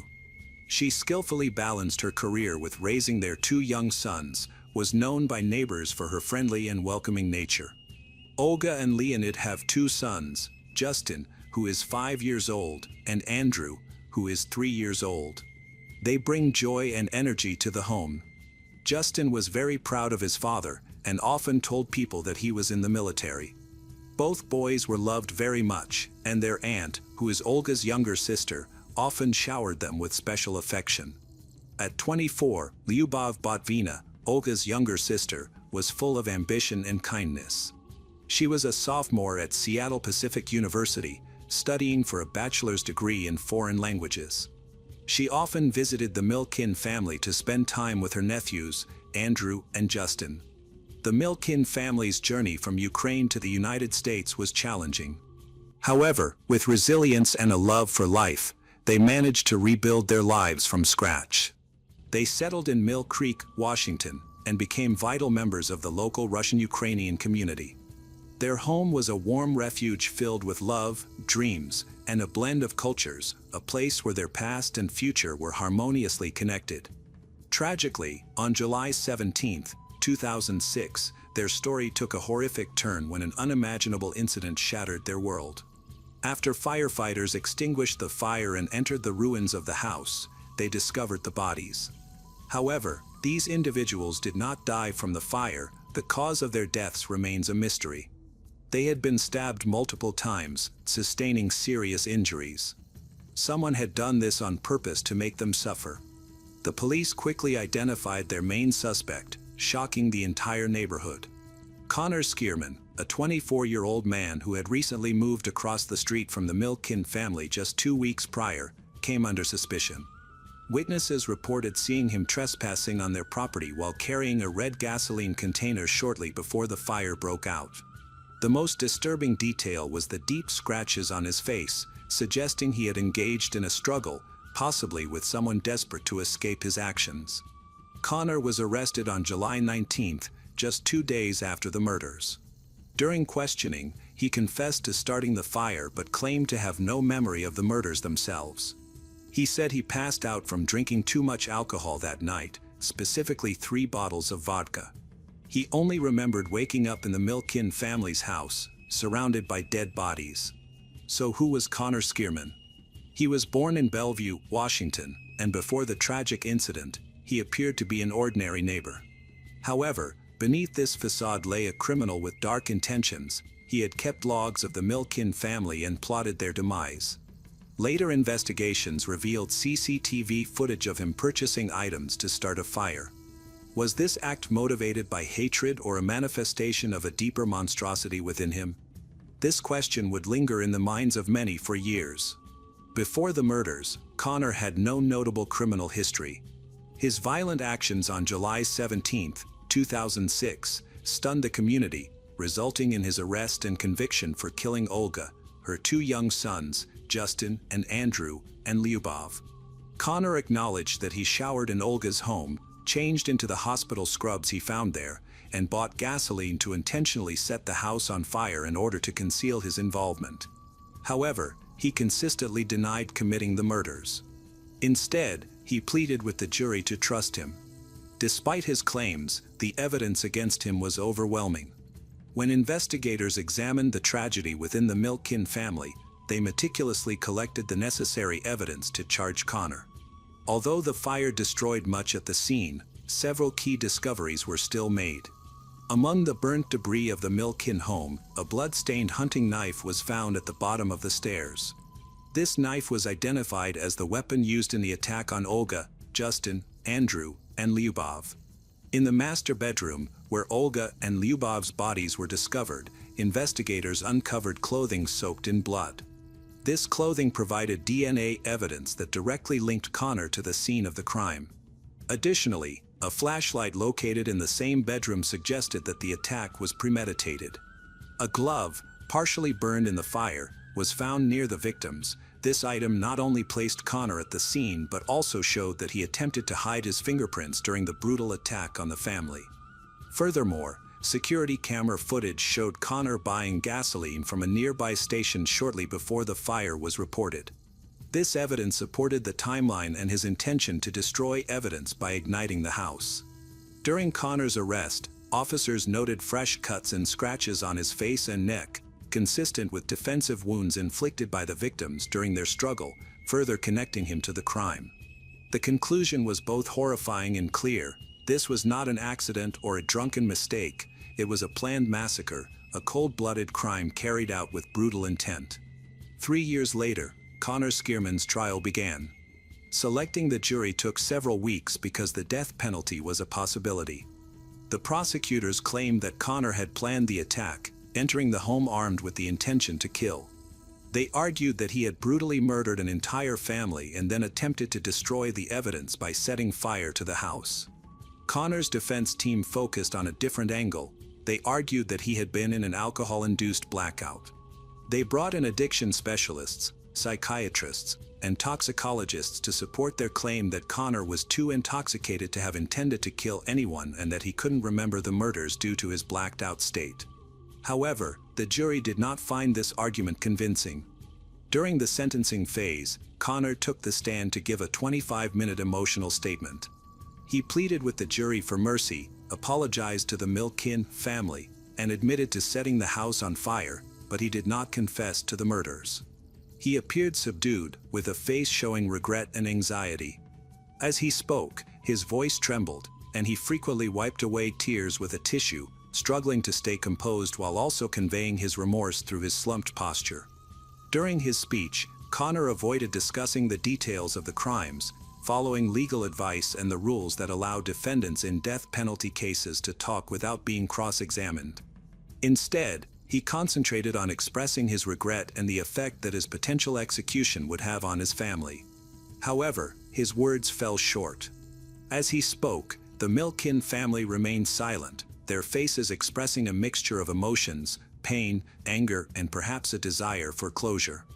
Olga's husband, Leonid Milkin, who was serving in Iraq when the murders occurred, listened closely, but his feelings were hard to read.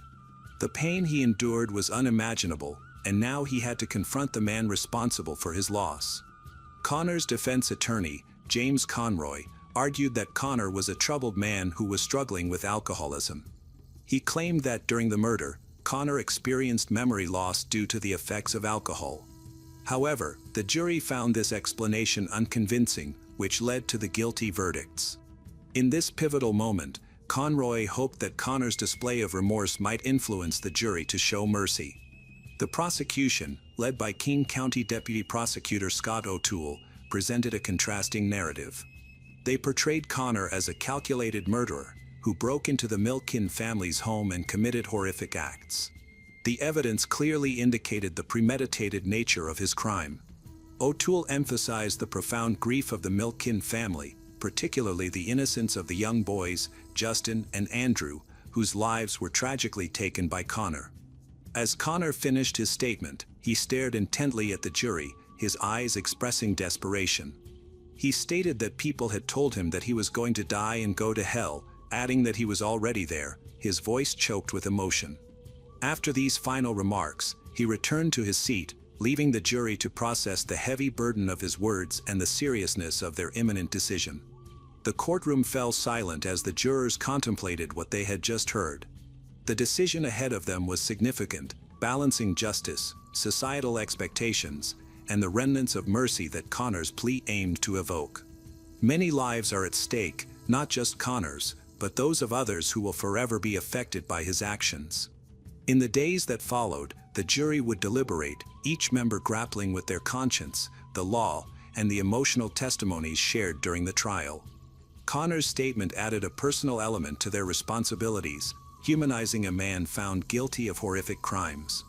Their verdict would determine not just Connor's future, but would also resonate through the lives of the victims' families, the Ukrainian community, and the larger conversation about justice and redemption. Everyone was focused on the jury, anticipating a verdict that would serve justice for the victims. The prosecution pointed to several factors to underscore the gravity of the charges: the multiple victims, with 4 people killed at the same time, their vulnerability, given the young ages of Justin and Andrew, which highlighted the victims' helplessness, and the attempt to conceal the crime, with arson being seen as part of a plan to destroy evidence and cover up the murder. Connor was found guilty of intentionally setting fire to the Milkin residence after the murders, indicating that the murders were premeditated. The prosecution claimed that the fire was a deliberate action to eliminate evidence and obstruct the investigation. On April 12, 2010, after 9 hours of deliberation, the jury reached a unanimous verdict, guilty on all charges, which included 4 counts of aggravated first-degree murder and 1 count of first-degree arson. Connor was found guilty of 4 separate counts, each representing a victim: Olga Milkin, Justin Milkin, Andrew Milkin, and Lyubov Botvina. The penalty phase of the trial lasted 2 weeks and was filled with strong emotions. After a day and a half of deliberation, the jury unanimously recommended the death penalty. On May 5, 2010, Judge Gregory Canova of the Kane County Superior Court officially sentenced Connor to death by lethal injection. As the sentence was announced, Connor allegedly shook his head in disbelief, while Leonid felt a sense of relief that justice had been served. Connor's defense team promptly announced plans to appeal the conviction to the Washington State Supreme Court, citing issues with jury selection and comments made by the prosecution during the trial. Connor's family, who were present at the sentencing, chose not to speak to the media. King County Prosecutor Dan Satterberg addressed reporters at a press conference, stating that the death penalty is the law in the state and is reserved for the worst crimes. Satterberg, who was not in office when the death penalty was sought against Connor, praised the prosecution team for successfully presenting the case to the jury, which he believed made the right decision. He expressed sympathy for the victims, mentioning that they were wonderful people whose American dream had been tragically shattered. In 2018, the Washington State Supreme Court ruled the death penalty unconstitutional, citing its inconsistent application and potential racial biases. This landmark decision resulted in all death sentences in the state being commuted to life imprisonment without the possibility of parole. Consequently, Connor's death sentence was changed to life imprisonment without parole. Despite facing significant challenges, the Kirkland community came together to support Leonid Milkin. During this difficult time, he found his neighbors ready to help him fight for his rights and rebuild his home. Local veterans and volunteers led the rebuilding efforts, while companies generously donated materials and labor. Together, they transformed the site of tragedy into a hopeful home, symbolizing resilience in the face of injustice caused by a man who disrupted their lives. Leonid, a sergeant, had come to the United States to provide a better life for his family, but after the tragedy, he was left to rebuild his life on his own. By 2010, 4 years after the murders, he was preparing to move back into his reconstructed home. He viewed it as both a memorial to his lost family and a fresh start for his future. He now lives there, carrying with him the memories of his 2 sons and beloved wife, still questioning why his peaceful life was taken from him. The Milkin family massacre remains one of the most horrific crimes in Washington's history, a tragedy that shattered a family and deeply impacted the community. What do you think? Did justice truly prevail, or did Connor evade the punishment he deserved? Let's discuss. If you're interested in more cases like this, be sure to like, subscribe, and stay tuned for our next exploration of true crime's darkest stories.